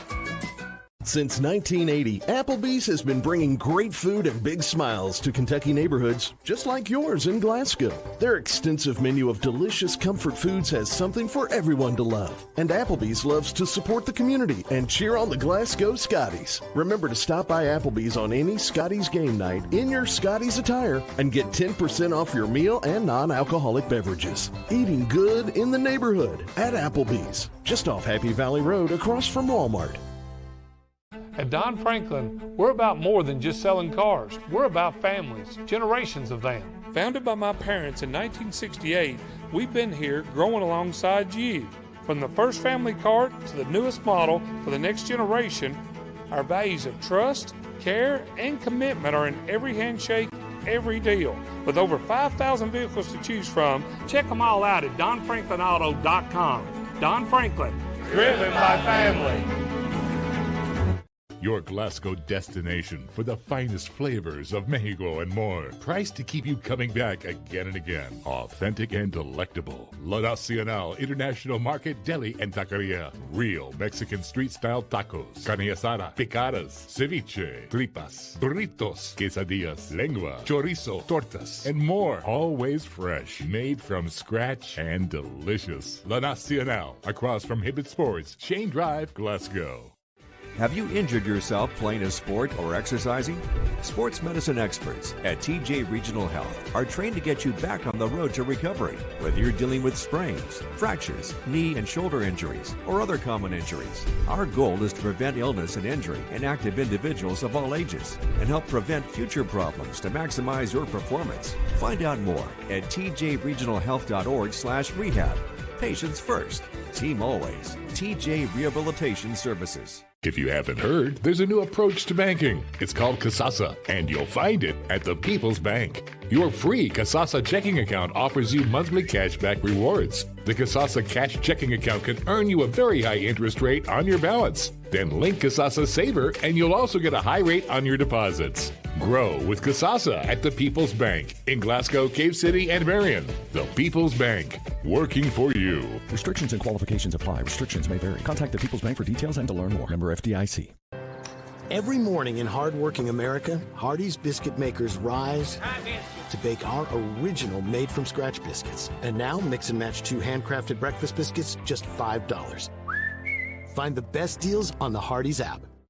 Glasgow Scotties football on WCLU 103.1 FM and AM 1490. And video streaming free at WCLUradio.com and on the Glasgow Scotties and WCLU YouTube channels. Glasgow Scotties football, brought to you by Don Franklin Auto, Hardee's, Baird Private Wealth Management in Glasgow, La Nacional Restaurant, South Central Rural Telecommunications Cooperative, McDonald's, Aero Safety, Applebee's, The People's Bank, TJ Regional Health, and Kentucky Farm Bureau agent Joe Myers. It's time for the Don Franklin Auto Halftime Show.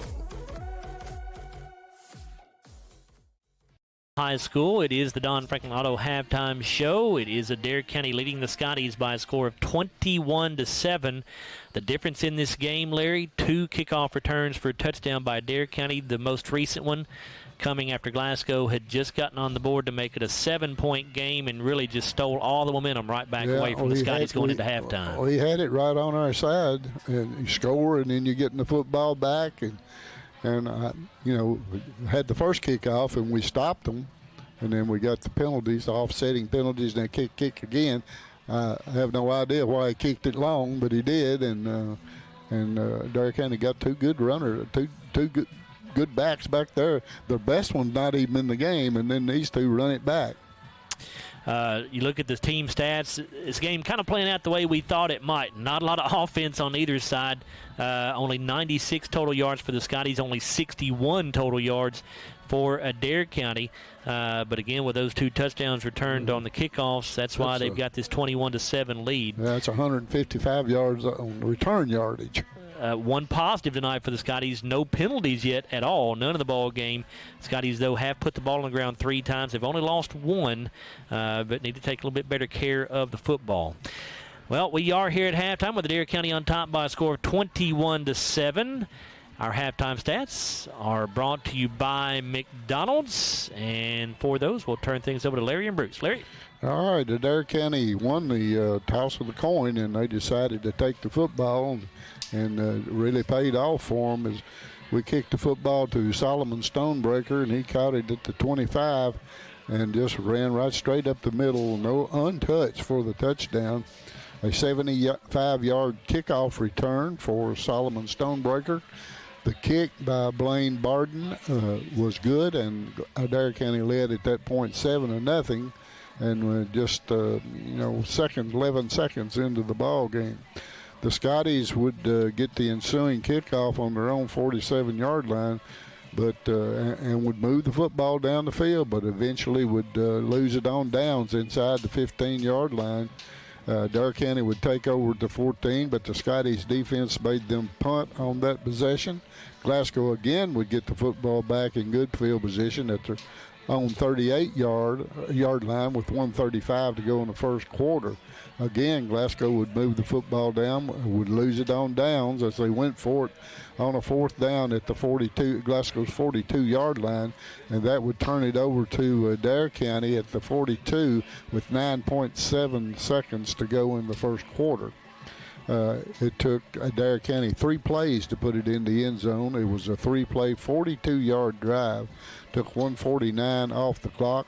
Solomon Stonebreaker with his 2nd touchdown, a 37-yard pass from Easton Jesse. The kick was good, and by the way, we had 2 shots at him at the line of scrimmage to tackle him and could not get him on the ground, and he went the rest of the way right down the sidelines for the touchdown. Blaine Barden kicked the extra point, and Adair County led 14-0 at that point. Glasgow's next possession would end in a fumble, as Deshaun Crowdis would recover the fumble for Adair County. But Adair County had to punt on that possession. Glasgow would punt on their next possession, and Adair would punt on their next possession. And the Scotties, after that punt, would take over on Adair's 43-yard line with 1:16 to go in the second quarter. The Scotties took 3 plays to put it in the end zone, a 3-play, 43-yard drive. Took 41 seconds off the clock. Jeremiah Moore, a 13-yard touchdown pass from Hudson Gum. Jared Malagon kicked the extra point, and it was 14-7 in favor of Adair, and it looked like Glasgow had a little momentum going right there. And they kicked off to Adair County, and we had offsetting penalties on the first kickoff as we tackled the runner out of bounds over on the far sideline. But offsetting penalties made them re-kick. We re-kicked this time, and Aiden Smith took it 80 yards for the touchdown. And Blaine Barden kicked the extra point, and it's 21-7 in favor of Adair. Glasgow would get the football one more time, but time would run out. So here at halftime, the score is 21-7 in favor of the Adair County Indians. Bruce? Thank you, Larry. As you say, the Scotties, like typical, we're just shooting ourselves in the foot. Just 2 kickoff returns, and we all said we couldn't remember when we given up a kickoff return, and it just. I mean, the Stonebreaker kid is very quick, and so is the Smith kid. But all you've got to do is contain them. That was a good kick, and we just break down and contain. And, that's something Coach Garman had talked about early in the year. Sometimes we over-pursue, and it hurts us. But let's look at our offensive stats here at our Don Franklin Auto halftime. These are your McDonald's stats with the score 21-7 in favor of Adair County. The Indians had 2 first downs. The Scotties picked up 5. The Indians rushed for 24. They passed for 37 for a total of 61. Glasgow had 44 on the ground, 52 through the air for a total of 96. We had 1 turnover in the game. That was by Glasgow. They put it on the ground 3 times and lost 1 of them. Adair County did not have a turnover. The Adair County Indians were penalized 4 times for 30 yards. Glasgow, no penalties enforced, but a big mistake we made when they had a block on the back on the kickoff. We grabbed a face mask on the tackle out of bounds, and in other words, offsetting penalties caused us to have to kick it off again, and they ran it back. So, we didn't have any assessed penalties, but the offsetting penalty was really big because it gave them that second chance. Time of possession in that first half, Adair County ran 15 plays using 8 minutes and 36 seconds. The Scotties with 29 plays consuming 15 minutes, 14 seconds. Let's look at our McDonald's individual stats now. Leading rusher for the Indians is their leading rusher on the year was Lane Grant with 19 yards on 4 carries. Ryder Rogers also had 4 rushes for 11 yards. And Easton Jesse was sacked 1 time for a -6. Jesse was 1 of 3 passing for 37 yards and 1 touchdown. That went to Solomon Stonebreaker. Stonebreaker with 2 touchdowns in that first half, as Larry told you, with a 75-yard kickoff return. Grant punted 1 time in that first half for 43 yards. Stonebreaker came in and punted twice for a 29-yard average. He had a long of 30. For the Scotties, our leading rusher in that first half was Kanan Allen. He and Ryder Heller both was 16 yards. Kanan had 8 carries for 16 yards. Ryder Heller had 4 carries for 16 yards. Hudson Gum rushed 5 times for 14 yards with a long of 4. Kellen Stone had 4 rushes for 7 yards, and Jaden Bradley packed it 4 times for a -6. Hudson Gum was 4-4 passing for 52 yards and a touchdown. Jaden Bradley caught 2 of those for 30 yards on a 29-yard screen. Jeremiah Moore had a 13-yard catch. That went for a touchdown, and Kellen Stone had 1 catch for 19 yards. Kane and Allen punted 1 time in that first half, and it went for 48 yards. So here at halftime, it's Adair County on top of the Glasgow Scotties 21-7. The Scotties will be receiving the second half kickoff. This has been your Don Franklin Auto halftime show, and I just completed our McDonald's stats here for the first half. We'll return after a 3-minute timeout on WCLU Sports. They say that breakfast is the most important meal of the day. Well, they are correct. Roll into a good morning with our warm toasted bagels. It's breakfast worth waking up for. Ba-da-ba-ba-ba. There, history will be written. Legends will be made. The NFL is back on the world stage. Kicking off in London, then Munich. It's smash mouth, in your face, lay it on the line, crowd roaring, football. Don't miss it, because this waits for no one. The NFL London and Munich games, only on NFL Network. The NFL Network is now on SCRTC Channel 124 and 424 for expanded TV customers, because there's no such thing as too much football. I'm Dan Fouch, branch manager at Baird Private Wealth Management in Glasgow. Our office recognizes that football and retirement share more similarities than you might think. The head coach, that's you. You are the ultimate decision maker when it comes to your finances. A successful retirement happens with support of a financial advisor, and that's where the quarterback comes in. A quarterback and financial advisor both pay close attention to the details and make the correct adjustments so that goals can be met. Call our office and speak with a financial advisor who can help you execute the plays to win in retirement. Since 1980, Applebee's has been bringing great food and big smiles to Kentucky neighborhoods just like yours in Glasgow. Their extensive menu of delicious comfort foods has something for everyone to love. And Applebee's loves to support the community and cheer on the Glasgow Scotties. Remember to stop by Applebee's on any Scotties game night in your Scotties attire and get 10% off your meal and non-alcoholic beverages. Eating good in the neighborhood at Applebee's, just off Happy Valley Road across from Walmart. So Aero Safety is an international safety consulting company based right here in Glasgow, Kentucky. We offer a wide variety of services, ranging anything from safety training to administrative services like policy procedures. It's any manufacturing, any industry around our area, we can apply that. And we can also make everything site-specific to the customer. So we make sure we're incorporating the company's policies, procedures, applicable hazards, equipment, things like that, that it's make it more relevant and engaging for the customer. Aero Safety is here to keep your employees safe and keep your business headed in the right direction. It's been an amazing 33 years. I've been blessed to have someone by my side that I can count on no matter what. Like 3 years ago when I had that car accident, you really came through for me. So I just want to say thank you, Alan, for being my Farm Bureau insurance agent. Kentucky Farm Bureau, big on commitment. Oh, he's been great too. They say that breakfast is the most important meal of the day.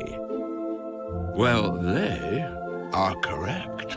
Roll into a good morning with our warm toasted bagels. It's breakfast worth waking up for. Ba-da-ba-ba-ba.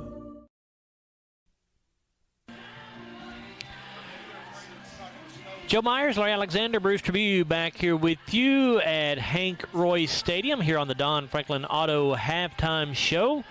It is Adair County in front of the Glasgow Scotties here in this Class 3A District 2 matchup by a score of 21-7. Adair County, with a win here tonight, would go to 2-0 in district play with wins over Glasgow and Franklin Simpson. This is Glasgow's first district game of the year. Their next 3 games are also district games. They'll play at Franklin Simpson next week, and then they'll have the bye week and then come back at Hart County, and then they'll finish up district play here at home against Butler County before wrapping up the regular season here at home against Somerset. Time now to take a look at the Glasgow High School Sports Week coming up here in fall sports. This will be for the dates of September 28th through October the 4th. The boys soccer team will have a match on Monday at Bowling Green. Lady Scottie soccer team will play Saturday at home against Hart County, weather allowing that, of course, if weather does allow that. Monday they'll be on the road at Clinton County, the girls soccer team will. Lady Scottie volleyball team with another busy week on Monday. They'll be at home against Cumberland County. On Tuesday they're on the road at Warren Central, and on Thursday on the road at Franklin Simpson.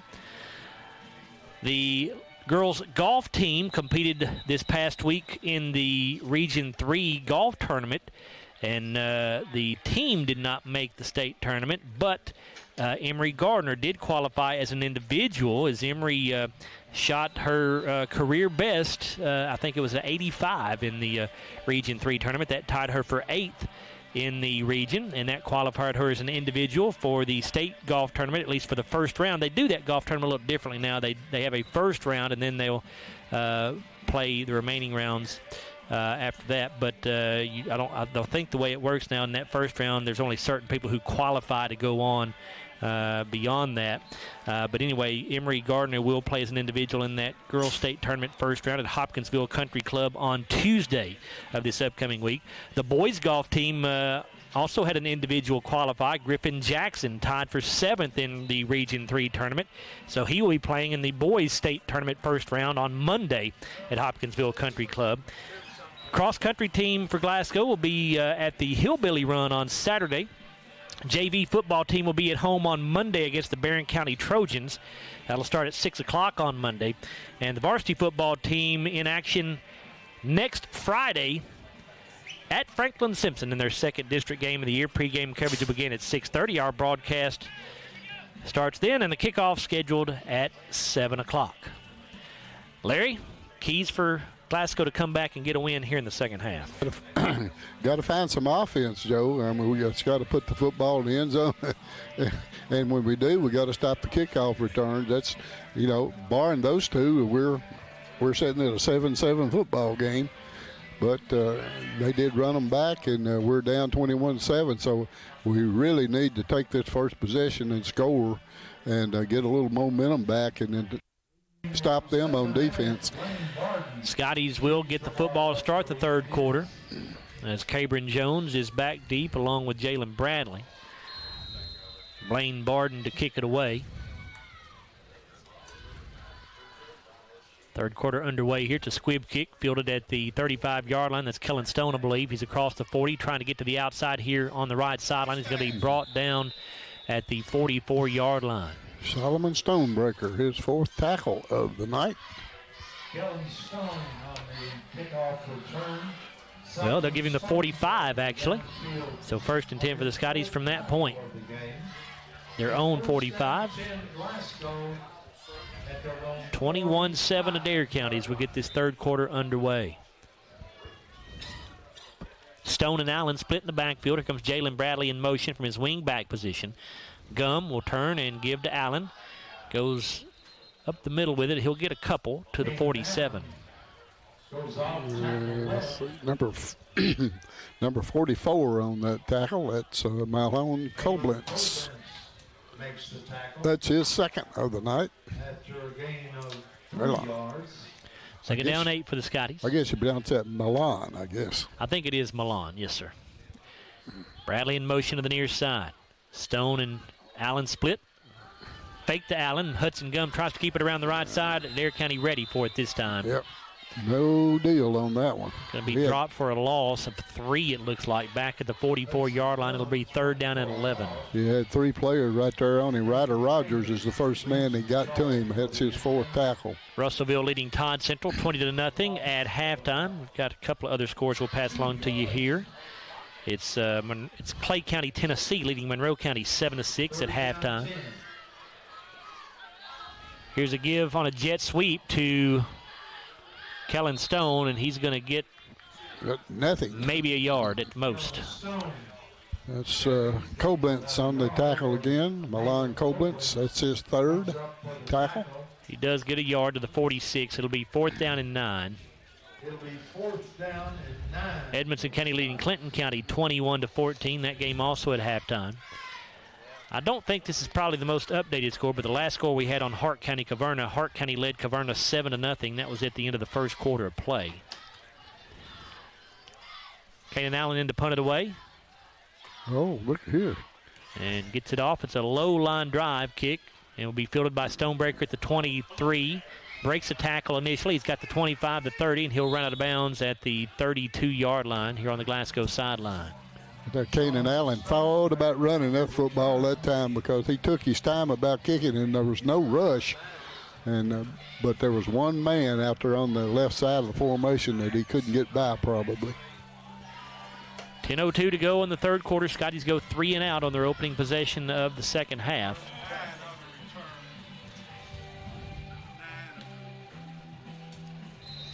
First and 10 Adair County at their own 32-yard line. Punt of 32 yards, 9-yard return there.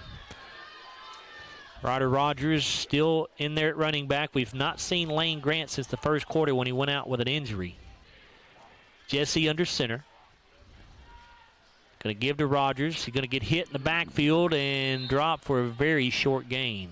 That's number 34, Max Lee. That's Max's first tackle of the night. He's been absent there in the first half. 6'1", 201 senior. Pickup of 1 yard. It'll be 2nd down and 9.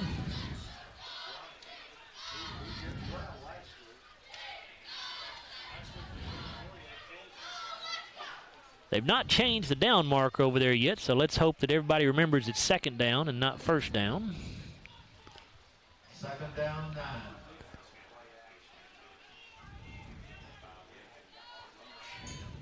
Jesse under center.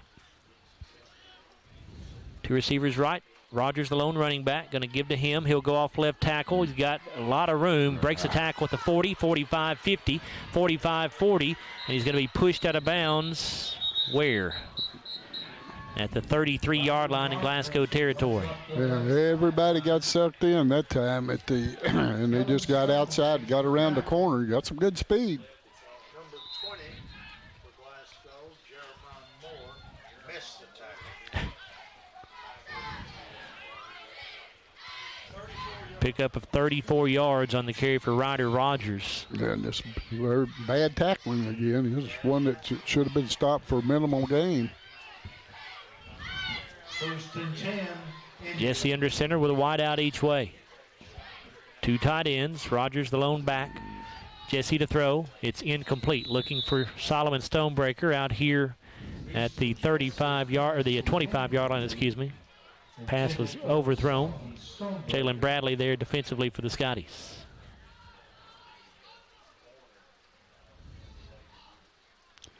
I see Lane Grant over underneath the tent over there they've got set up. If he was coming back, I'd say he would have come back by now. He's still limping. I can see pretty him badly. Walks, yeah. Again, a wide out each way. Wing back now on the left side. Rogers the setback. Jesse gives to Rogers. Slips as he takes the handoff, trying to get around the right side, and he's going to be tackled for a loss back at the 35-yard line, and there are 2 flags down. We believe this is going to be a hold on Adair County. I believe it will. It is holding. Our stands called it before the referee did.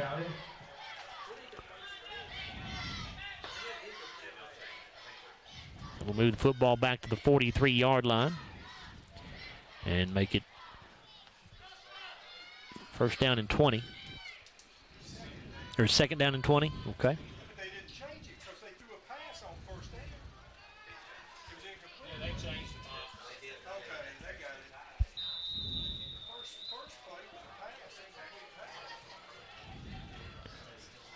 Second down, 20.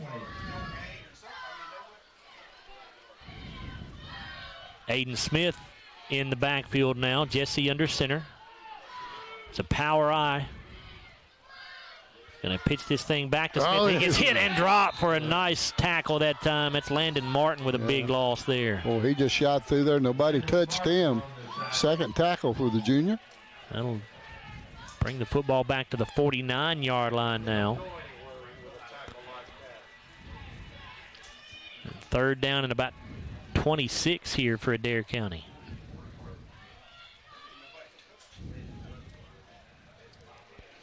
Rain still coming down. It has not stopped since we kicked this thing off. 26. Jesse under center. Wishbone set in the backfield to give it off to the fullback, and he'll push his way across the 45 down to the 43-yard line. That's Rogers. There's Brady Gary on the tackle. That's number 3 for him. The ball carrier, Brady Geary, makes a hit for Glasgow. Looks like they're going to try to pin us deep here. Fourth down and about 18 here. Down and about 20. Jalen Bradley going back for the Scotties. He'll stand to the 10-yard line. Solomon Stonebreaker in to punt it away. 7:21 to go in this third quarter. 21-7. Adair County on top.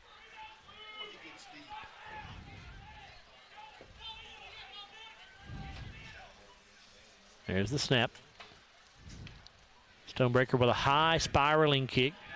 Going to bounce at the 10-yard line and will be downed. It hit an Adair County player on the bounce. They're going to say it was down at the... This referee's got it marked at the 10 over here. I don't know. Yep. Yeah, they're going to put it down at the 10-yard line. Punt of 33 yards and no return. So 90 yards for the Scotties to go here if they're going to get into the end zone with 7:01 to go in the third quarter. And Glasgow trailing 21-7 here in their first district game of the year. Adair County trying to beat the Scotties for the first time since 1997. Scotties have only lost one time to Adair County in history, 15-1 against the Indians.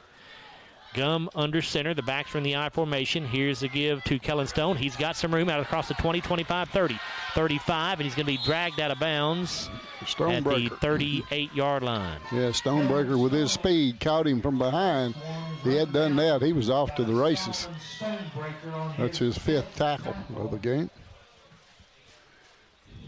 Pickup of 28 yards on the carry for Kellen Stone. I believe that'll be Glasgow's longest play of the night, isn't it, Bruce? No? Oh, at a 29-yard pass, so 1 yard shy of that. First and 10 Scotties. That's a Baird Private Wealth Management first down. Gum under center. And the fumble on the exchange. Gum able to fall on it, though. And that's going to cost the Scotties 3 yards. It'll be 2nd down and 13 back at the 35. Well, it seems like every time we get a little momentum going, something happens like that. We just can't get out of our own way, it seems like sometimes, Larry, on offense especially. I know it's raining and the ball is slippery, but 4th time the Scotties have put the ball on the ground, but they've only lost one, fortunately. 2nd down, 13. Gum under center. The backs once again split. Heller goes in motion. And again, they fumble on the exchange, and Gum able to fall on it, and that's a loss back to the 28-yard line. Wow.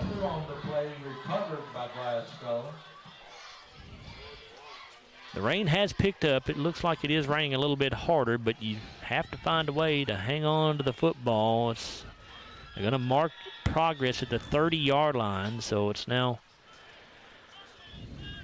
3rd down and 18 here for Glasgow. 3rd down, 18 for Glasgow.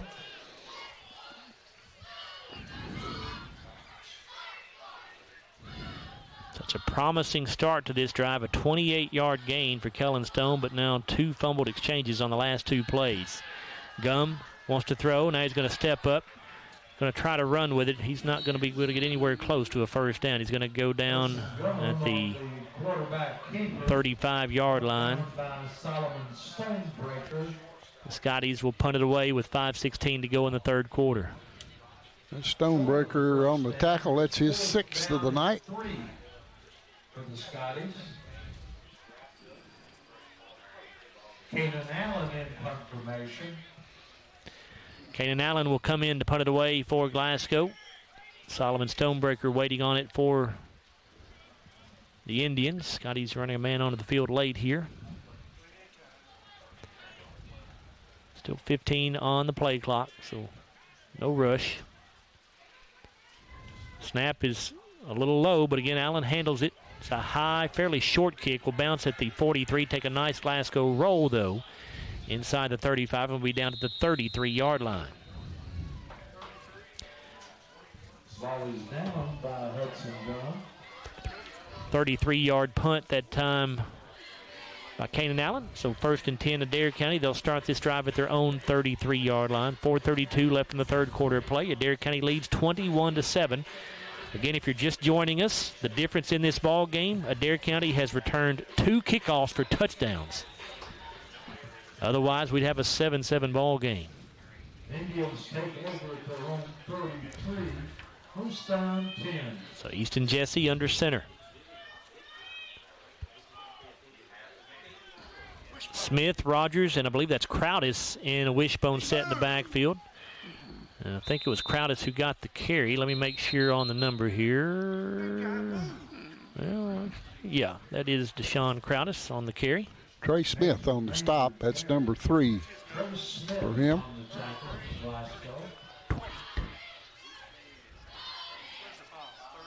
It's a 1-yard pickup at the 34-yard line for Adair County.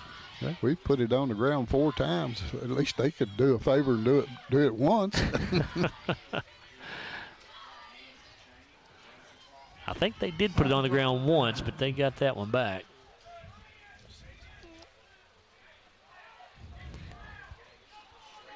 Jesse under center. Again, the wishbone set behind him. Going to give it off to Aiden Smith. He slips a tackle in the backfield. 40, 45, 50. And out of bounds at the 45-yard line in Glasgow territory, and another missed tackle in the backfield by the Scotties. Sure was. We had him dead to rights right there and just missed it. Kanan Allen knocked him out of bounds. Pick up of 25 yards.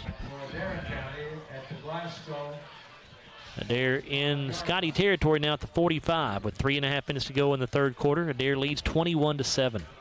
Adair County. Rogers, Smith, and Crowdis all in the wishbone set. Crowdis is the fullback. No wideouts here. Gives to Crowdis, and he's going to get to the 43-yard line for a pickup of 2 up the middle. Looks like number 50 on that tackle. That's Justin Payton on that tackle. It's his first of the night. 5'7", 220-pound senior.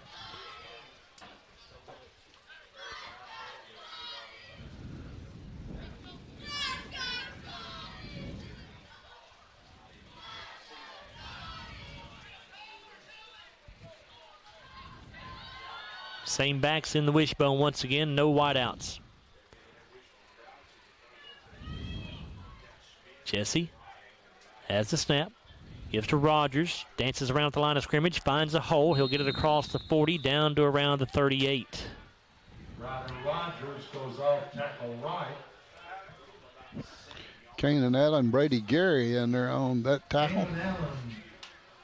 5-yard gain there. It'll be 3rd down and 3 for the Indians. Most likely 4-down territory if they don't get it on this 3rd down try.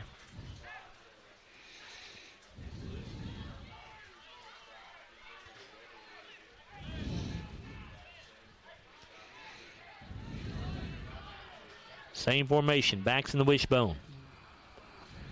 Jesse gives to Rogers. He's going to have a first down across the 35 and down to the 30-yard line. Max Lee on the tackle. That's number 2 for him. Brought down by Xander Contreras. 1:48 to go in the third quarter. Adair County 21, Glasgow 7. Indians driving there at the Glasgow 30-yard line. First down and 10.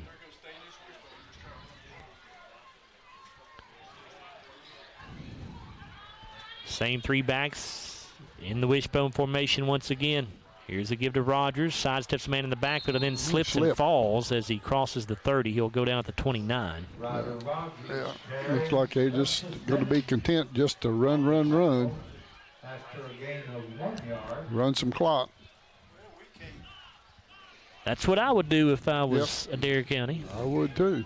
On a night like this, 21-7 lead for the Indians. 1:05 to go in the third now. 2nd down and 9. Again, Smith, Rogers, Crowder all in the wishbone. Give it off to Rogers again. He'll bounce it off to the outside or off right tackle. He's inside the 25 and down at the 20, I believe, just barely shy of the first down, I think.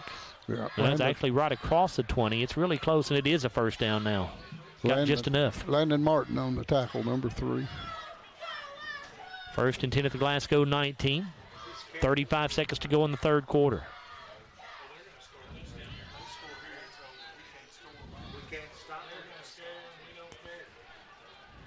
Adair County will have to run at least one more play here in the quarter. Play clock at 15 now. Game clock at 20.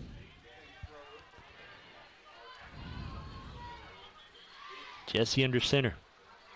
Backs in the wishbone. Here's the give to Smith this time, trying to get around the left side. And a flag is down. This may be a hold on Adair County, and it is. So that will nullify what was about a 3-yard pickup.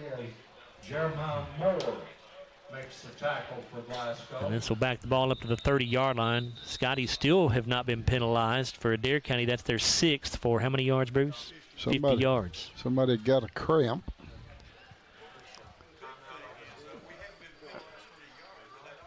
Jeremiah Moore. He's up quickly and will hobble off to the sideline here. 8.4 seconds to go in the third quarter. Timeout on the field. And now they're just going to run the clock. And that will be the end of the third quarter of play. After 3, It is Adair County 21, Glasgow 7. We're back after a 30-second timeout here on, or a 1-minute timeout, excuse me, a 1-minute timeout here on WCODU Sports.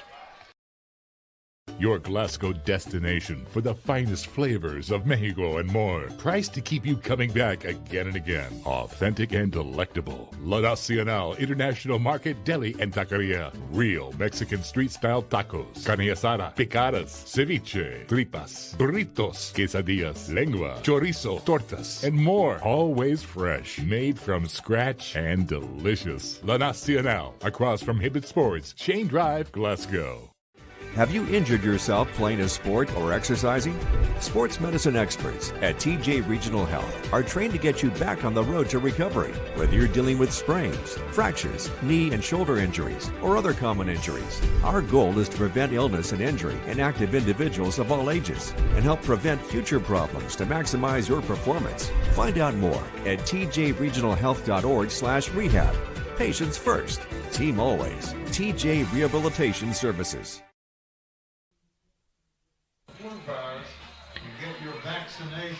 We begin this fourth quarter here at Hank Royse Stadium with a 21-7 Adair County lead. Stats through three quarters look like this. Glasgow with 6 first downs. Adair County also with just 6 first downs. Scotties 68 rushing yards, 52 passing, a total of 120. Adair 108 rushing, 37 passing, a total of 145. We'll look at the rest of the stats after this play. It's first and 20 for Adair County at the Glasgow 30. Here's the give to Rogers. He is hit and dropped as soon as he takes the handoff for no gain. Ball came out, but a little bit late, I think. Yeah, they're going to say he was down. I think big Parker McGowan on that tackle. That's his first of the night. 6'2", 344, and a senior. I think they're going to say this is a loss of a yard back to the 31. They will, so it'll be second down and 21. Rest of those stats through three quarters. Glasgow, the only turnover in the game. That was a lost fumble. Scotty's yet to be penalized. Adair County 6 penalties for 50 yards.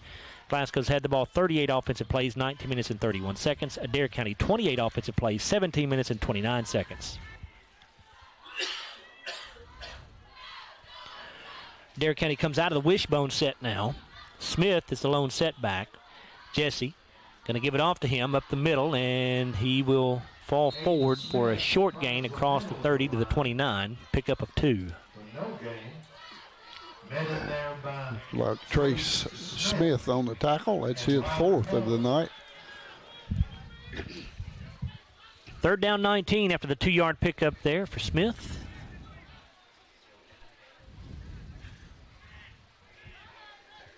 A wide out to each side. Smith again, the single setback. 2 tight ends with Jesse under center. Jesse to throw. Looking to the left side for Stonebreaker. Throwing into the end zone, and it is intercepted, I believe, and it is a pick by Jalen Bradley. Nice over-the-shoulder catch that time. Looked like maybe a little miscommunication between Jesse and Stonebreaker. Jesse looked like he was throwing it to the back of the end zone, and Stonebreaker was not in that area. So that is a touchback as Bradley went down in the end zone back there. So Scotties will start this drive first and 10 at their own 20. For Jalen Bradley, his second interception of the year.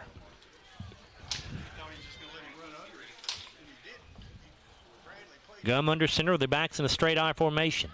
Give this off to Stone. Kellen going to get hit after a gain of about 4 yards, it looks like, to the 24.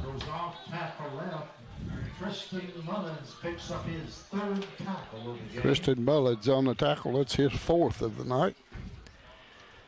Again, Glasgow without the services of both Campbell and Jarek Martin. Obviously, when you lose 2 good offensive players like that, it's going to affect you. Yeah, those are 2 guys that can take it to the house anytime. Come under center. Again, the backs in the straight I formation. Give to Stone again, and Kellen going to get hit and gets away from the first man, 25-30, and he'll be taken down around the 35-yard line. But the fumble, and he fumbled. I could not see it because I was blocked out by the Glasgow sideline. The ball comes out, and Adair County gets on it. There is a flag down. We'll see. Number 1 made the tackle. That was Aiden Smith. And I don't know who came up with the fumble recovery. I guess he did.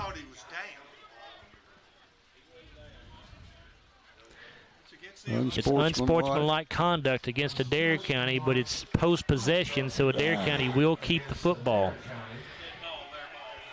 That is the 6th time tonight Glasgow has put the football on the ground. They've only lost 2 of them. But my goodness, I understand it's wet, and that's obviously playing a factor. So Adair County will start this drive from midfield at the 50-yard line. 9:41 to go in the ball game. They lead 21-7. The Indians gives them the ball at the 50-yard line. The Scotties get the turnover with the interception, and then they give it right back. A wide out each way. Rogers the lone setback this time.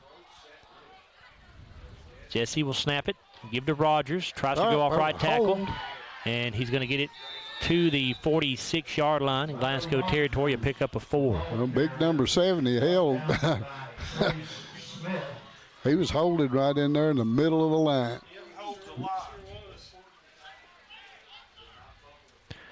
Second down 6 for Adair.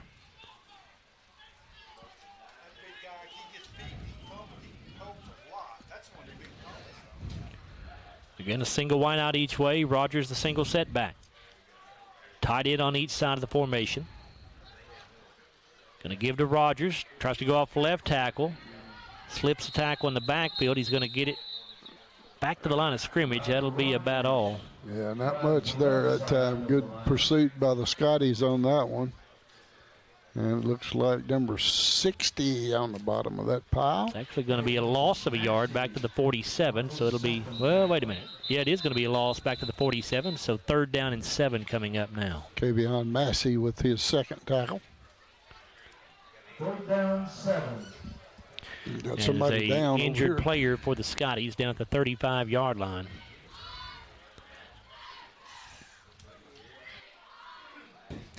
While they tend to the injured player, we'll go ahead and take our 30-second timeout here in the 4th quarter. 8:39 to go in the ball game. 21-7 lead for Adair County back after this 30-second timeout on WCLU Sports. If you haven't heard, there's a new approach to banking. It's called Kasasa, and you'll find it at the People's Bank. Your free Kasasa checking account offers you monthly cashback rewards. The Kasasa cash checking account can earn you a very high interest rate on your balance. Then link Kasasa Saver, and you'll also get a high rate on your deposits. Grow with Kasasa at the People's Bank in Glasgow, Cave City, and Marion. The People's Bank, working for you. Restrictions and qualifications apply. Restrictions may vary. Contact the People's Bank for details and to learn more. Member FDIC. Back here at Glasgow High School, where the rain continues to come down, the injured player, we cannot pick up the number for the Scotties. He is still down on his back. Is it Max Lee? Okay, we think it is Max Lee, according to what we're being told up here in the press box. So we certainly hope Max is okay. They're checking him out right now. Of course, Max has been outstanding here during his senior year from his linebacker position. Came into this game tied for the team lead in tackles. Now they're going to try to get him up, it looks like. At least sit him up anyway. Remind you that Glasgow's back in action on Friday, 1 week from tomorrow, as the Scotties will travel to Franklin Simpson for the 2nd district game of the year. Kickoff slated for 7 o'clock there in Franklin. Our broadcast will begin at 6:30 here on WCLU. Of course, we'll also be down there with our live stream that you can catch on WCLU's YouTube channel, also on the Scottie channel's YouTube page, as well as on Glasgow EPB Cable 6. So lots of ways to watch us during our football broadcasts. I'll try to get Max up to his feet now.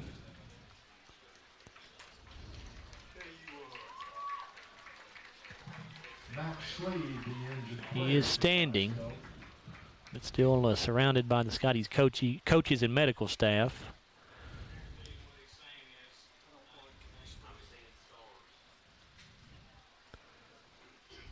Now Mac's going to walk over to the sideline. He looks pretty woozy. Yeah, might be concussion time.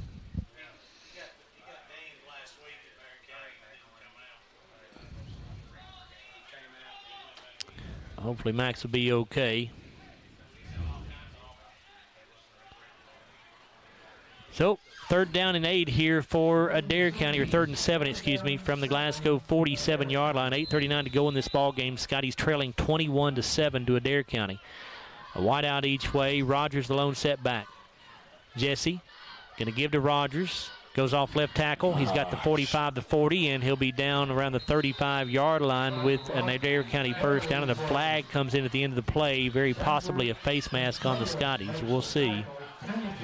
Xander Contreras on the tackle. That's number 2 for him tonight. It is a 5-yard face mask on Glasgow.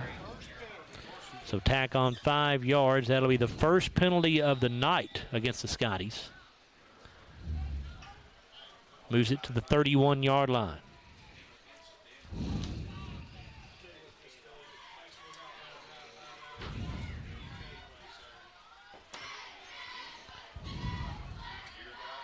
A wide out each way. Jesse under center.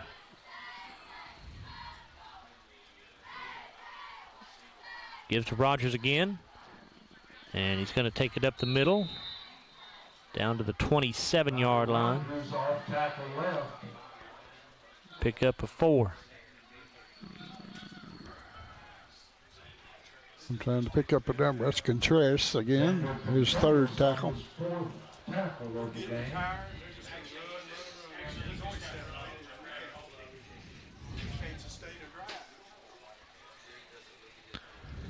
Second down 6 for Adair.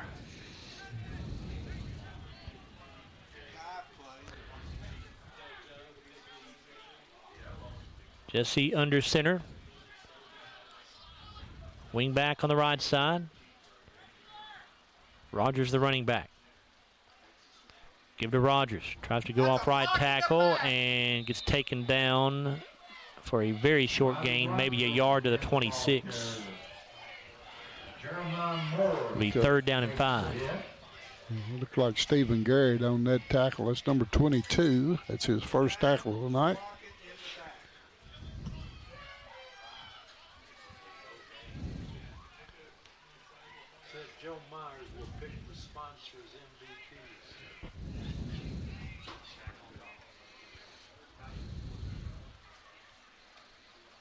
Third down and 5. Jesse under center with a wide out each way.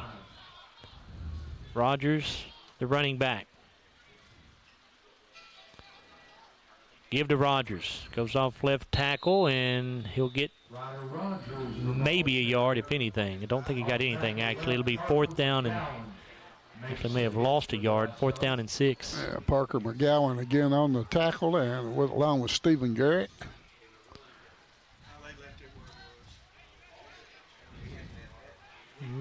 No gain on the play. 4th down and 5.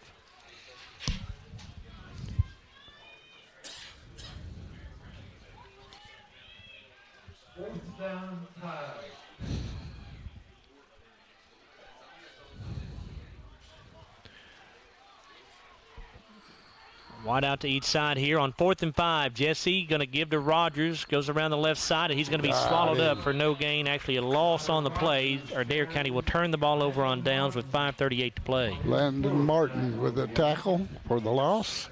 Short of the first down, as Glasgow will take over. 1st down 10. So 1st and 10 for the Scotties. They'll take over at their own 29-yard line. Rogers lost 3 yards on that carry.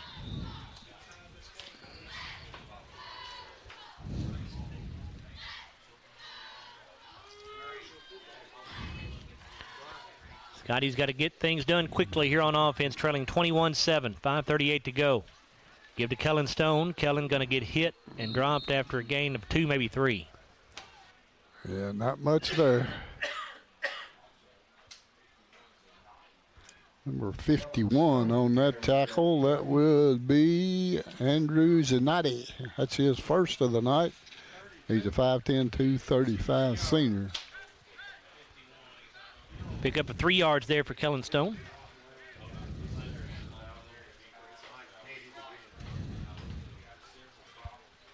Allen and Stone both in the backfield. Wide out to the right side. Quick pitch to Stone around the left side. Kellen tries to cut it back to the middle. The ball pops out again. And I think Glasgow got back on it. Yeah, That is did. the 7th time tonight Glasgow has put the ball on the ground. Looks like number 15 got on top of that. That would be Grayson Bartley. Sam, Adair County's MVP will be Solomon Scottie. We're still thinking about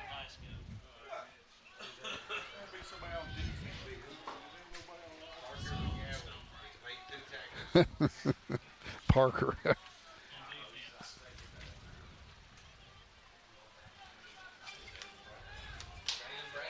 Third down 7. Third down 7 here for the Scotties.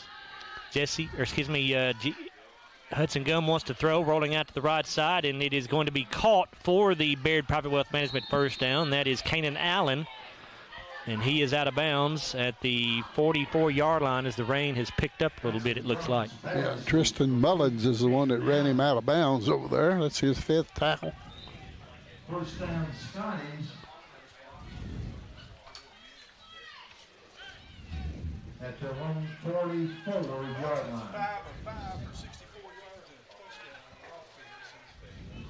Rush for 8 yards. And a bad snap here. Gum picks it up, and his pass is going to be incomplete. Cullen Stone, the intended target, he was open but could not hang on to it. It'll be 2nd down and 10. First incompletion of the night for Hudson Gum. He's now 5 out of 6 for 64 yards and a touchdown.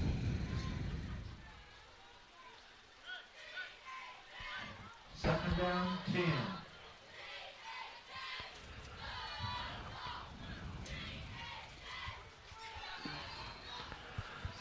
Second down 10 for Glasgow at their own 44. Trips to the near side. Gum off play action wants to throw. Hudson under pressure and sacked. Hudson hung on to that one a little bit too long. Yep. Got to get rid of the football. Got to throw it.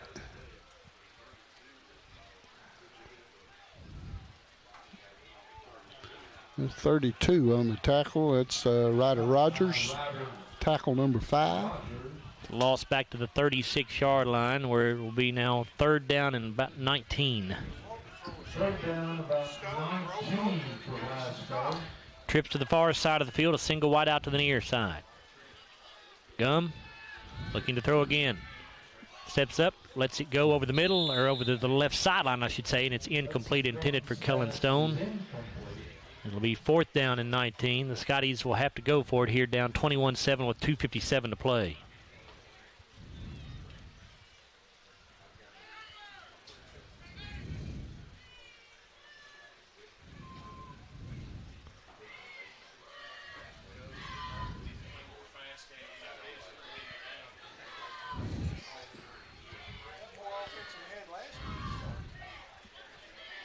Fourth and 19. Gum has it snapped. Looking over the middle. Now flushed out of the pocket. Rolling right. Hudson going to let it go. Has Bradley caught at the 35. He's got the 25, the 20, the 15, the 10. Gets away from a tackler and into the end zone. Touchdown, Scotties. All right. Good pass right on the money. Jalen made a really good move to get away from run tackler, and then another move to get away from another, and then got down the sidelines. Second touchdown pass of the night for Hudson Gum. And for Jalen Bradley, his first touchdown of the season.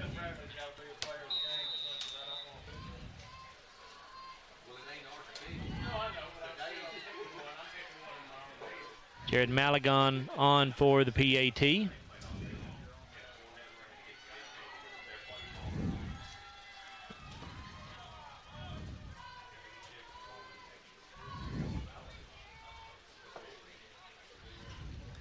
Malagon's kick is up, and it is good. That Glasgow touchdown, by the way, brought to you by Arrow Safety. And Scotty's still breathing here, down 21-14 with 2:42 to play. Scotties do have all 3 timeouts, so could kick it deep. What do you say about those 2 kickoff returns now? Scotties could be ahead.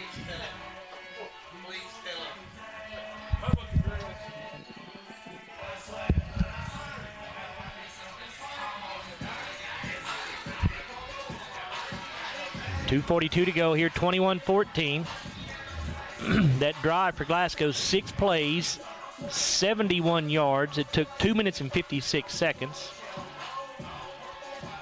Jalen Bradley catches a 64-yard touchdown pass from Hudson Gum.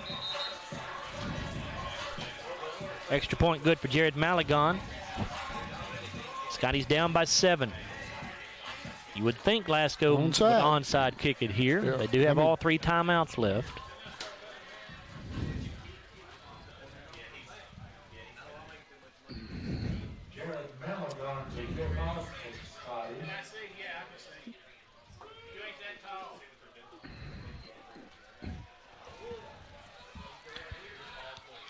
Adair County ready for the onside kick, and it is recovered by Adair County. 21. Right at the 50-yard line.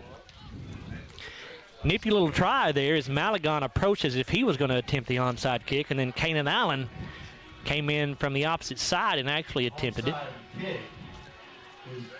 Ball never actually got the full 10 yards. It's recovered at the Glasgow 49-yard line. All right, you got 3 timeouts left. You got to stop. Got to stop the run. Hudson.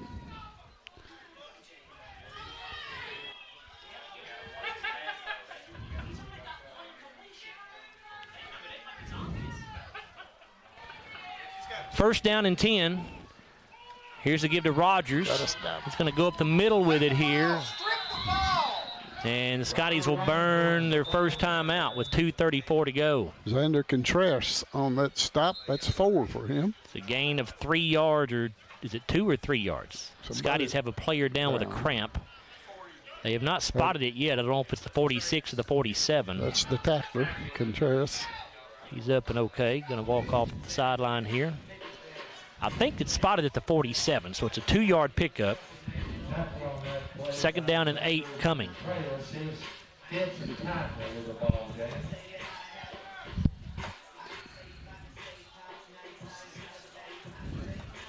Hudson 6 of 8 for 128 yards and 2 touchdowns.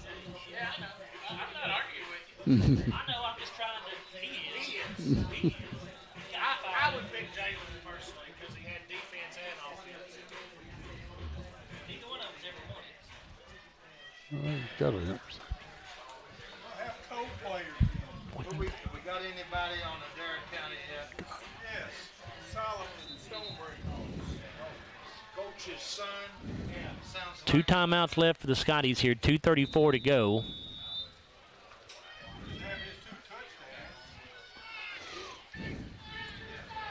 Second down 7.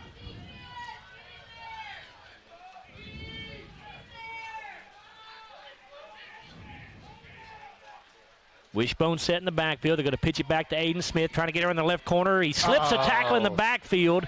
He's going to gain positive yardage out to the 44-yard line, I think, as the Scotties will burn their second timeout. Well, Trey Smith had a shot at him back in the backfield and missed him.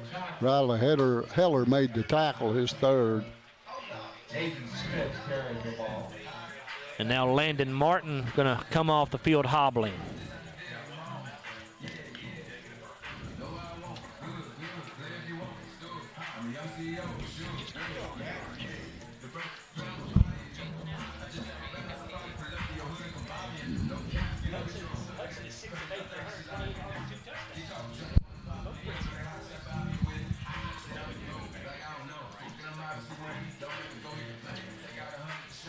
Timeout here with 2:24 to play. Scotties have 1 remaining, but they have to get a stop here on 3rd down and 5.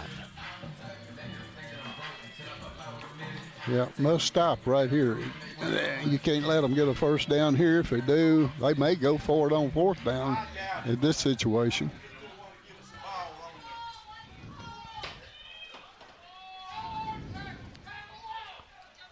Third down and 5 for Adair County. 3rd and 5. Jesse under center, backs in a wishbone set.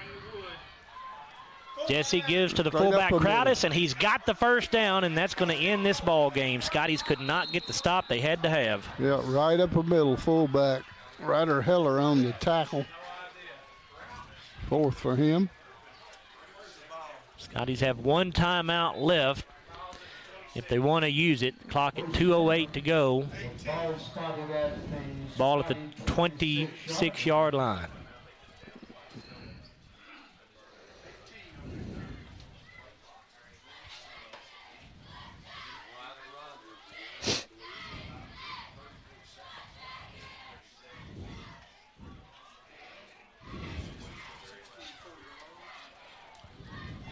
Easton Jesse letting the play clock run down, snaps it with 3. Gives to Crowdis again. He breaks a tackle at the line of scrimmage, and he's got big yardage to the 15, to the 14, I believe. Ryder Heller again on the tackle, number 5 for him.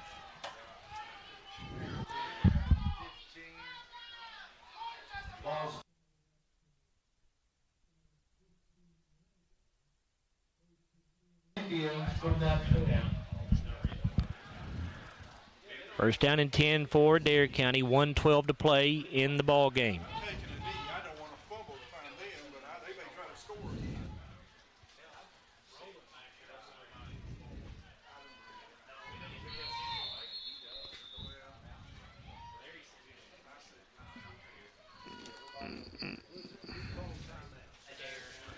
Timeout taken by Adair County here with 59 seconds to go. You know, whether you're a high school linebacker or a referee on the golf course, sports injuries can happen.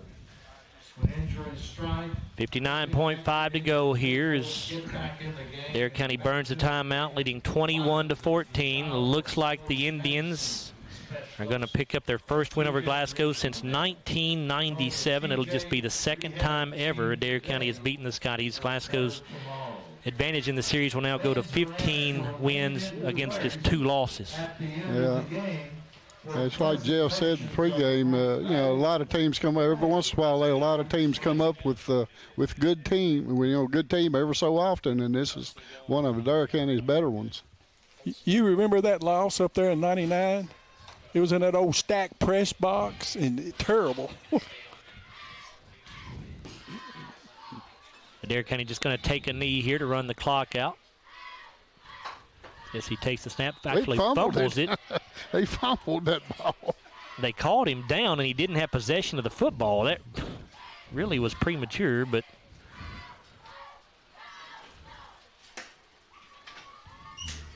not that it matters at this point. 40 seconds to go. They'll just have to do it one more time. Yep. There's the snap, and there's the knee.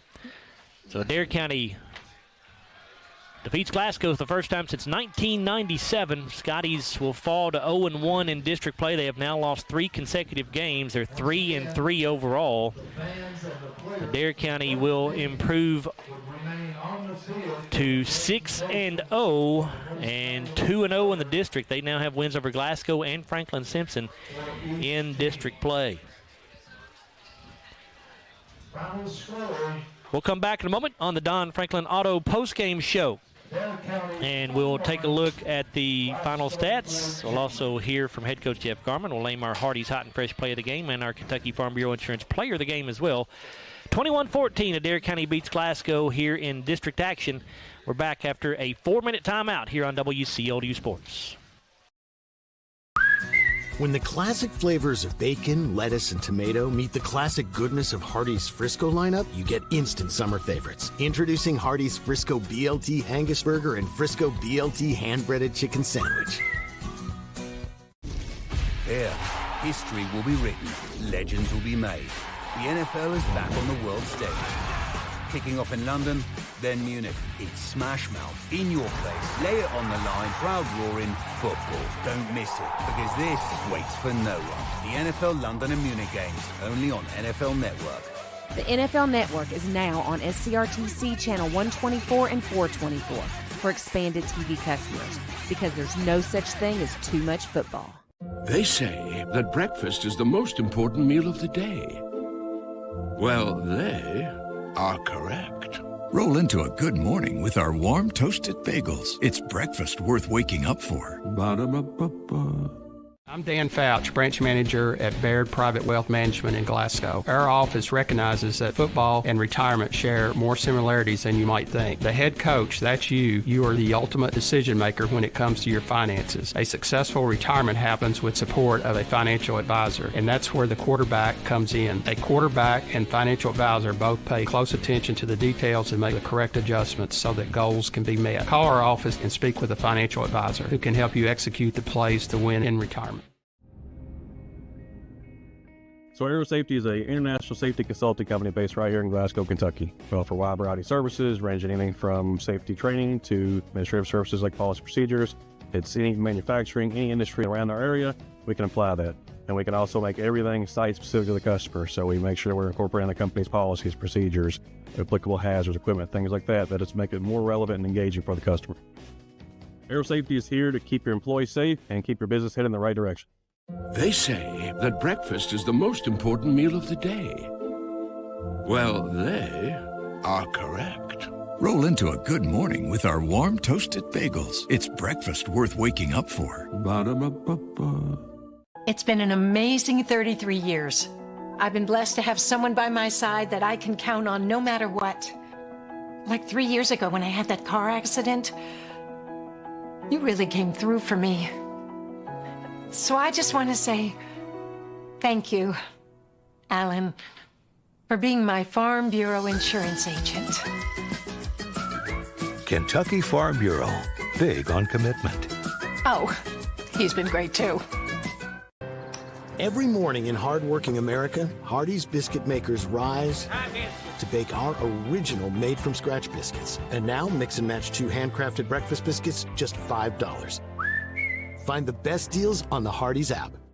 Glasgow Scotties football on WCLU 103.1 FM and AM 1490. And video streaming free at WCLUradio.com and on the Glasgow Scotties and WCLU YouTube channels. Glasgow Scotties football, brought to you by Don Franklin Auto, Hardee's, Baird Private Wealth Management in Glasgow, La Nacional Restaurant, South Central Rural Telecommunications Cooperative, McDonald's, Aero Safety, Applebee's, The People's Bank, TJ Regional Health, and Kentucky Farm Bureau agent Joe Myers. It's time for the Don Franklin Auto post-game wrap-up. Back here at Hank Royse Stadium, we're on the campus of Glasgow High School. It is the Don Franklin Auto post-game show, where the Scotties fall to 3-3 on the season overall, 0-1 in the district with a 21-14 loss here to the Adair County Indians. Time to take a look at our McDonald's final stats, and for that, here are Larry and Bruce. Larry? All right, Joe.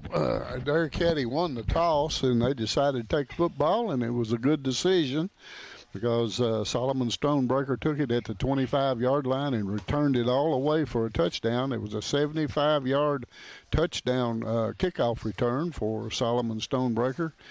Blaine Barden kicked the extra point, and Adair County, just 11 seconds into the game, led 7-0. Glasgow's first series would end on, and they gave it up on downs inside the 15-yard line, and made a good drive and just couldn't put it in the end zone again. It's been the way the thing's gone all year long. Lost it on downs there, but Adair County had to punt on their next possession, and then Glasgow lost it on downs on their second opportunity of the night, and that would set Adair County up at their own 42-yard line with 9.7 seconds to go in the first quarter. It took them 3 plays to put it in the end zone, 3 plays, 42 yards, 149 off the clock. Solomon Stonebreaker with his second touchdown of the night. It was a 37-yard pass from Easton Jesse. And Blaine Barden again kicked the extra point, and it was 14-0, just with 10:21 to go in the second quarter in favor of Adair County.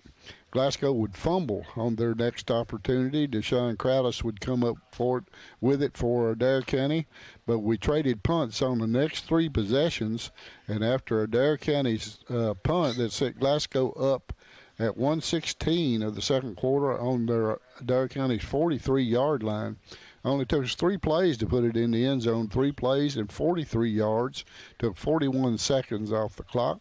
Jeremiah Moore caught a 13-yard touchdown pass from Hudson Gum. Jared Malagon kicked the extra point, and all of a sudden it was 14-7, a good football game again. But we had to kick off. We kicked off the first time and stopped them, but we had offsetting penalties that made a re-kick, and this time we kicked the football to Aiden Smith. He went 80 yards for the touchdown. Another kickoff return for a TD. Blaine Barton kicked the extra point, and it was 21-7.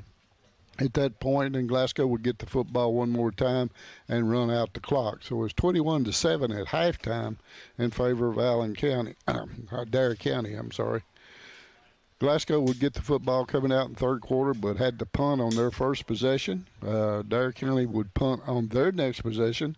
We would trade punts there, 3 in a row, and then Adair County would get the football back on their own 33-yard line at 4:32 of the third quarter. But Jalen Bradley would intercept a pass from Easton Jesse that set Glasgow up on their own 20-yard line. But as things have been going all year, we just immediately gave it right back to them as we had a fumble, and Aiden Smith came up with it for Adair County. But the Glasgow defense stiffened, made them lose it on downs at the Glasgow 29-yard line, and the Scotties took over there at 5:38 of the fourth quarter. They went on a good drive, 6 plays and 71 yards, took 2:56 off the clock. Jalen Bradley caught a 64-yard touchdown pass from Hudson Gum, and Jared Malagon kicked the extra point, and it was 21-14 with 2:41 to go in the game. Glasgow had all 3 timeouts left and had Adair County in a 3rd down and 8 situation, and just couldn't stop them as they got a first down there, and then they would run out the clock. So the final score tonight will be Adair County 21, Glasgow 14 in their first district game of the year, and that would set the series record up now at 15-2 in favor of the Scotties. Tackles tonight. First for Adair County, Solomon Stonebreaker, a really good game. Had a kickoff return and had 6 tackles on the night. Aiden Smith had a kickoff return and also had a fumble recovery and 3 tackles. Braylon White had 1 tackle. Caden Wasson had 1. Lane Grant, before he got hurt. He got hurt early in the ball game, about somewhere close to the second quarter. He had 4 tackles on the night before he left the game. Deshaun Crowdis with a good game, a fumble recovery and 4 tackles. Tristan Mullins with 5 tackles. Ryder Rogers with 5. Milan Koblenz had 3 on the night. Braden Bennett with 1. Andrew Zanotti with 1. Jordan Smallwood with 1. Braxton Brown 1. Nathan Maynard had 1. And J.C. Jones had 1 on the night for the Adair County Indians. For Glasgow tonight, Jalen Bradley did not have a tackle credited to him, but he had a big interception. Trey Smith with 5 tackles. Caden Allen with 3. Ryder Heller with 5, and one of them was a sack of the quarterback. Landon Martin, a good night with 4 tackles. Kellen Stone with 1. Xander Contreras with 4. Stephen Garrett with 2. Brady Gary with 4. Max Lee with 2, and Max left the game in the fourth quarter there. I don't know what was wrong with him, but he left and did not come back. Justice Payton had 1. Kavion Massey with 2, and Big Parker McGowan had 2 tackles on the night for the Scotties. All right, Larry, we'll get Coach Garman in here before Bruce does the final stats, so we'll let him get back to the locker room here and get dried off, as the Scotties fall by a score of 21-14 here in their first district game of the season. And Jeff, this pretty good ball game you got considering the weather and conditions, but the difference in this game, the 2 kickoff returns for touchdown that Adair County had. No doubt. I thought our defense played really well. Thought our offense, besides turning the ball over a few times, and I'm sure a lot of it had to do with the wet conditions, but those 2 kickoffs were killer. It broke our backs. I mean, I thought we played well enough to win the football game. But, you know, our kickoff team and all of our special teams has played pretty well all year long. And we just didn't break down, didn't execute. Obviously, we got out of our lanes, and they returned, you know, 2 kickoffs back for us. That one right before halftime was really kind of a punch in the gut, Jeff. You guys had just scored to get on the board. It was a 1-touchdown ball game. You're trailing 14-7, and then Aiden Smith takes it back 80 yards for that score. Yeah, I mean, it's tough. It's tough. And we knew they had pulled everybody up. And, you know, I really believed, I thought Jared could kick the ball over their head. And he kind of got under it a little bit and didn't get it over their head. And then we didn't. We've got to break down in that situation, do a better job tackling. But, you know, if you're going to be a team that's going to go somewhere down the road, you know, you've got to be able to cover kickoffs. And if you can't, I mean, you can't give the team the ball up here at the 50-yard line every single time and expect to win. So that's something we've got to correct and we got to do better. But proud of our kids' effort tonight, you know, without 2 starters that have carried the bulk of our offensive load. And I thought our kids, you know, we had a bunch of kids playing both ways. I thought they battled all night long. And it was a tough physical game, and I thought we held up. Hudson Gum, 6 of 8 through the air, 128 yards, 2 touchdowns. Obviously, in these kind of conditions, Jeff, you didn't want to go to the air any more than you had to, but Hudson did a good job when you went to the air. He did do a good job, and that's, you know, in talking to Tyler, you know, the game, there was about 4 or 5 minutes left, and if we were going to have a shot, we're going to have to score and onside and give ourselves a chance to get the ball back and give us enough time to get down there and score again. I mean, that's how I looked at it. And you know, it was nice to see us make some plays in those situations. You know, Hudson and Jaden did a really good job. And when Jaden gets out in open field, man, Jalen's hard to tackle. Yeah, I wanted you to talk about Jalen Bradley a little bit because he had a big night as well. He had an interception on defense. It ended what was a drive deep into Glasgow territory by Adair County. Had an interception in the end zone. Also had 3 receptions for 94 yards and a touchdown as well. He did a good job.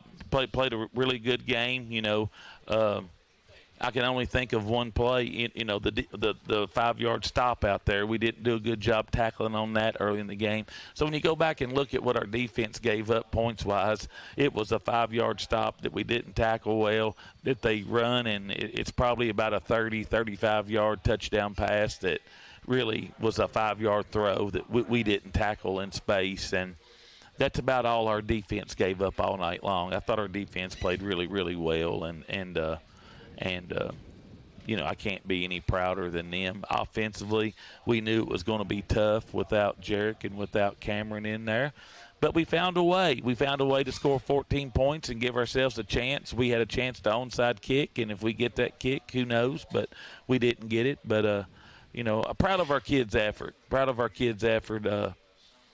They really believed they could win the football game, and I thought they played it that way. Something else I know you'll like to see, only 1 penalty for your team tonight, Jeff, for 5 yards. Yeah, you know, there wasn't a lot of penalties thrown tonight. So, you know, again, that's you get certain crews, and last week there was flags everywhere, and this week there's no flags at all. So go figure. Jeff, we appreciate your time. We'll see you next week at Franklin Simpson. Thank you. Scotty head coach Jeff Garman, his ball club falling here by a score of 21-14 to the Adair County Indians. Scotty's dropping to 3-3 overall, 0-1 in the district. And we'll continue now with our McDonald's final stats. And here's Bruce with the offensive numbers. Bruce? Thank you, Joe. And, of course, our penalties, we talked about it, just the one for 5 yards, but the offsetting penalty on that kickoff where we make the tackle, if we don't grab that face mask where they're offsetting, they don't return that kickoff for a touchdown. And you know, they've got to take the ball there, and we probably hold them because, as Coach Garman said, our defense played well tonight. We just gave up 2 big kickoffs and 1 big pass play. So, but with the Scotties falling here tonight, 21-14, let's look at our McDonald's team stats. First downs, the Indians with 9. They rushed for 157. They passed for 37 for a total of 194. The Scotties have 8 first downs, and it killed some drives for us. The Indians ran 43 plays tonight using 24 minutes and 36 seconds. They just really ran ball control in that second half. We had a 7-minute advantage at halftime. The Scotties had 46 offensive plays for 23 minutes and 14 seconds. Our Don Franklin postgame will continue with our McDonald's individual stats. Leading rusher in the game and for Adair County was Ryder Rogers with 93 yards on 20 rushes. He had a long of 34. Deshaun Gaddis, who came in there late, had 4 rushes for 33 yards and a big 18-yard carry to get him a big first down there late in the game. 21 yards for Aiden Smith on 3 rushes. He had a long of 25, so we shut him down most of the time. Lane Grant, who played limited minutes tonight, had 19 yards on 4 rushes. And Easton Jesse was sacked a few times. He had 3 carries for a -6. Easton Jesse was 1 of 5 tonight for 37 yards, 1 touchdown, and 1 interception. That 1 completion went for a touchdown to Solomon Stonebreaker. Lane Grant punted 1 time for 43 yards. Solomon Stonebreaker came in and punted 3 times for 92 yards. That's a 30-yard average with a long of 33. For the Scotties tonight, Kellen Stone led us on the ground with 54 yards on 10 rushes. He had a long of 28.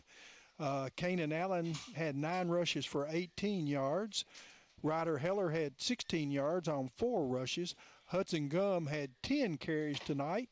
He had 2 yards with a long of 14, and Jalen Bradley had 5 rushes for a -3 yards. Most of his was on reverses, and they defensed it very well. Hudson was 6 of 8 tonight for 128 yards with 2 TDs. His leading receiver was Jalen Bradley with 3 catches for 94 yards. He scored 1 touchdown with a long of 64. Jeremiah Moore had 1 catch for 13 yards. It went for a score. Kanan Allen had 1 catch for 12. And Kellen Stone had 1 catch for 9 yards. Kanan Allen punted 3 times tonight for 113 yards. That's a 37-yard average with a long of 48. These have been your McDonald's post-game stats brought to you by McDonald's. And this is our Don Franklin post-game show. And I'll give it back to Joe. All right, Bruce, thank you very much. We'll go ahead and tell you that our Kentucky Farm Bureau insurance agent Joe Myers' player of the game is going to be Hudson Gum, the Glasgow junior quarterback, going 6 of 8 through the air for 128 yards and 2 touchdowns. Hudson Gum, our Kentucky Farm Bureau insurance player of the game, brought to you by Kentucky Farm Bureau insurance agent Joe Myers. Do want to give an honorable mention as well to Jalen Bradley with 3 catches for 94 yards, a touchdown, and a interception as well. Had a tough decision there between Hudson and Jalen. They both played well here tonight. We'll come back in a moment and wrap up the Don Franklin Auto post-game show. We'll give you the Hardee's Hot and Fresh play of the game before we wrap things up. And we'll set the table for next week at Franklin Simpson. Glasgow falls to Adair County 21-14 here. We're back after a 3-minute timeout on WCOD Sports. When the classic flavors of bacon, lettuce, and tomato meet the classic goodness of Hardee's Frisco lineup, you get instant summer favorites. Introducing Hardee's Frisco BLT Angus Burger and Frisco BLT hand-breaded chicken sandwich. At Don Franklin, we're about more than just selling cars. We're about families, generations of them. Founded by my parents in 1968, we've been here growing alongside you.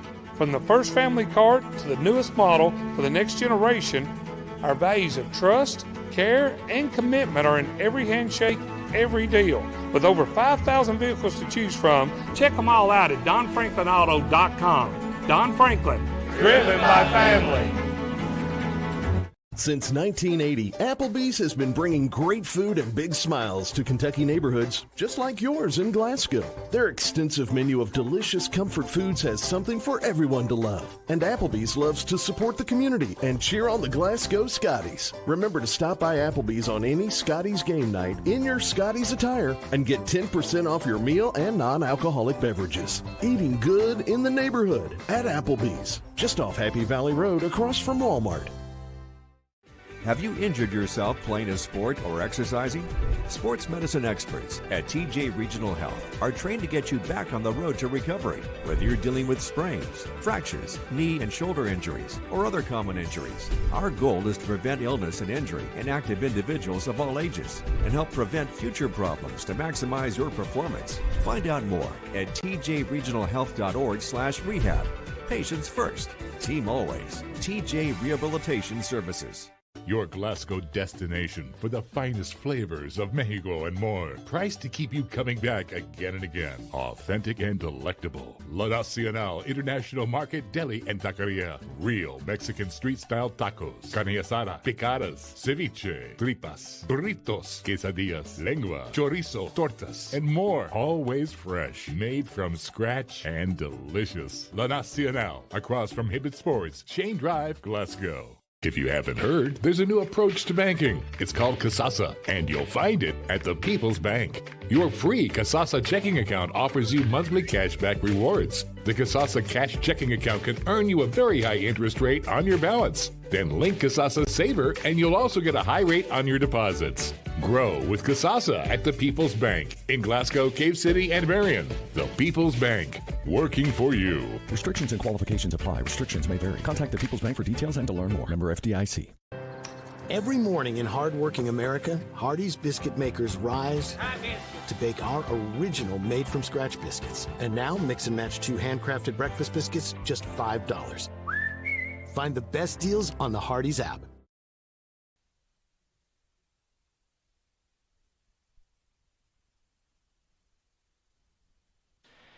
We're back on with our live stream. Bear with me, folks. I'm trying to get connected back to the radio station, so give me just one moment here. In the meantime, I tell you what, while I'm trying to get connected back to the radio station, let's go ahead and take a look at our Hardee's Hot and Fresh play of the game. It was a 64-yard touchdown pass from Jalen Bradley to Hudson Gum. Came late stages of the fourth quarter there, pulled Glasgow back to within a touchdown at 21-14. Scotties, though, could not get the onside kick, and Scotties ended up falling in the ball game here. I think I'm back on the radio now. I think we just got connected back again, so don't know what happened there, but we lost our connection, but we're back with you on the radio. Anyway, so that is going to wrap things up pretty much for us here on the Don Franklin Auto postgame show. Again, for those of you on the radio who missed it, our Hardee's Hot and Fresh play of the game was that 64-yard touchdown pass from Hudson Gum to Jalen Bradley, which pulled the Scotties back to within a touchdown late in the fourth quarter, but Glasgow unable to get the onside kick, and that Adair County team able to get a first down, and that ended the ball game, and it gives Glasgow their third consecutive loss on the season, falling now to 3-3 overall. Glasgow next in action next Friday night, back in district play. This one will be on the road at Franklin Simpson High School. Kickoff slated for 7 o'clock, and our broadcast will be on the air at 6:30 here on WCLU. Also, we hope to be able to bring you the live stream. Again, this will be our first chance to do a live stream from Franklin Simpson High School. We don't know what their internet speed is like down there, if we've got Ethernet or Wi-Fi or what's available to us. So we're going to do our best to get a live stream on the air for you, so hopefully we'll be able to do that. But we certainly will have the radio broadcast for you, again, beginning at 6:30 next Friday night. Game time at 7 o'clock there at Franklin Simpson High School. I want to thank all the crew who helped us out with tonight's ball game. Will Perkins on the game camera. Jimmy Pruitt also on the camera. Caleb Sauceman on the ISO cam. Nick Robbins on camera as well. John Clark back at the studio operating the board for us on production. Appreciate all those folks. Also, our video live stream producer is Matthew Clark. Matthew doing a great job as always. And, of course, my partners on the broadcast were Larry Alexander and Bruce Tribune. That will wrap things up for us here on the Don Franklin Auto postgame wrap-up. Once again, your final score, Adair County 21, Glasgow 14. Adair County winning over the Scotties for the first time since 1997 and just the second time in program history. Scotties fall to 3-3 overall, 0-1 in the district. Adair County stays undefeated. They're 6-0 overall and 2-0 in district play. I'm Joe Myers. Thanks for listening, everybody. Scotties football on WCLU 103.1 FM and AM 1490. Brought to you by Don Franklin Auto, Applebee's, Baird Private Wealth Management in Glasgow, La Nacional Restaurant, South Central Rural Telecommunications Cooperative, McDonald's, Aero Safety, Hardee's, The People's Bank, TJ Regional Health, and Kentucky Farm Bureau Agent Joe Myers. Follow all Glasgow High School Scottie sports right here. Your home for local WCLU. A presentation of Seven Mountains Media Sports.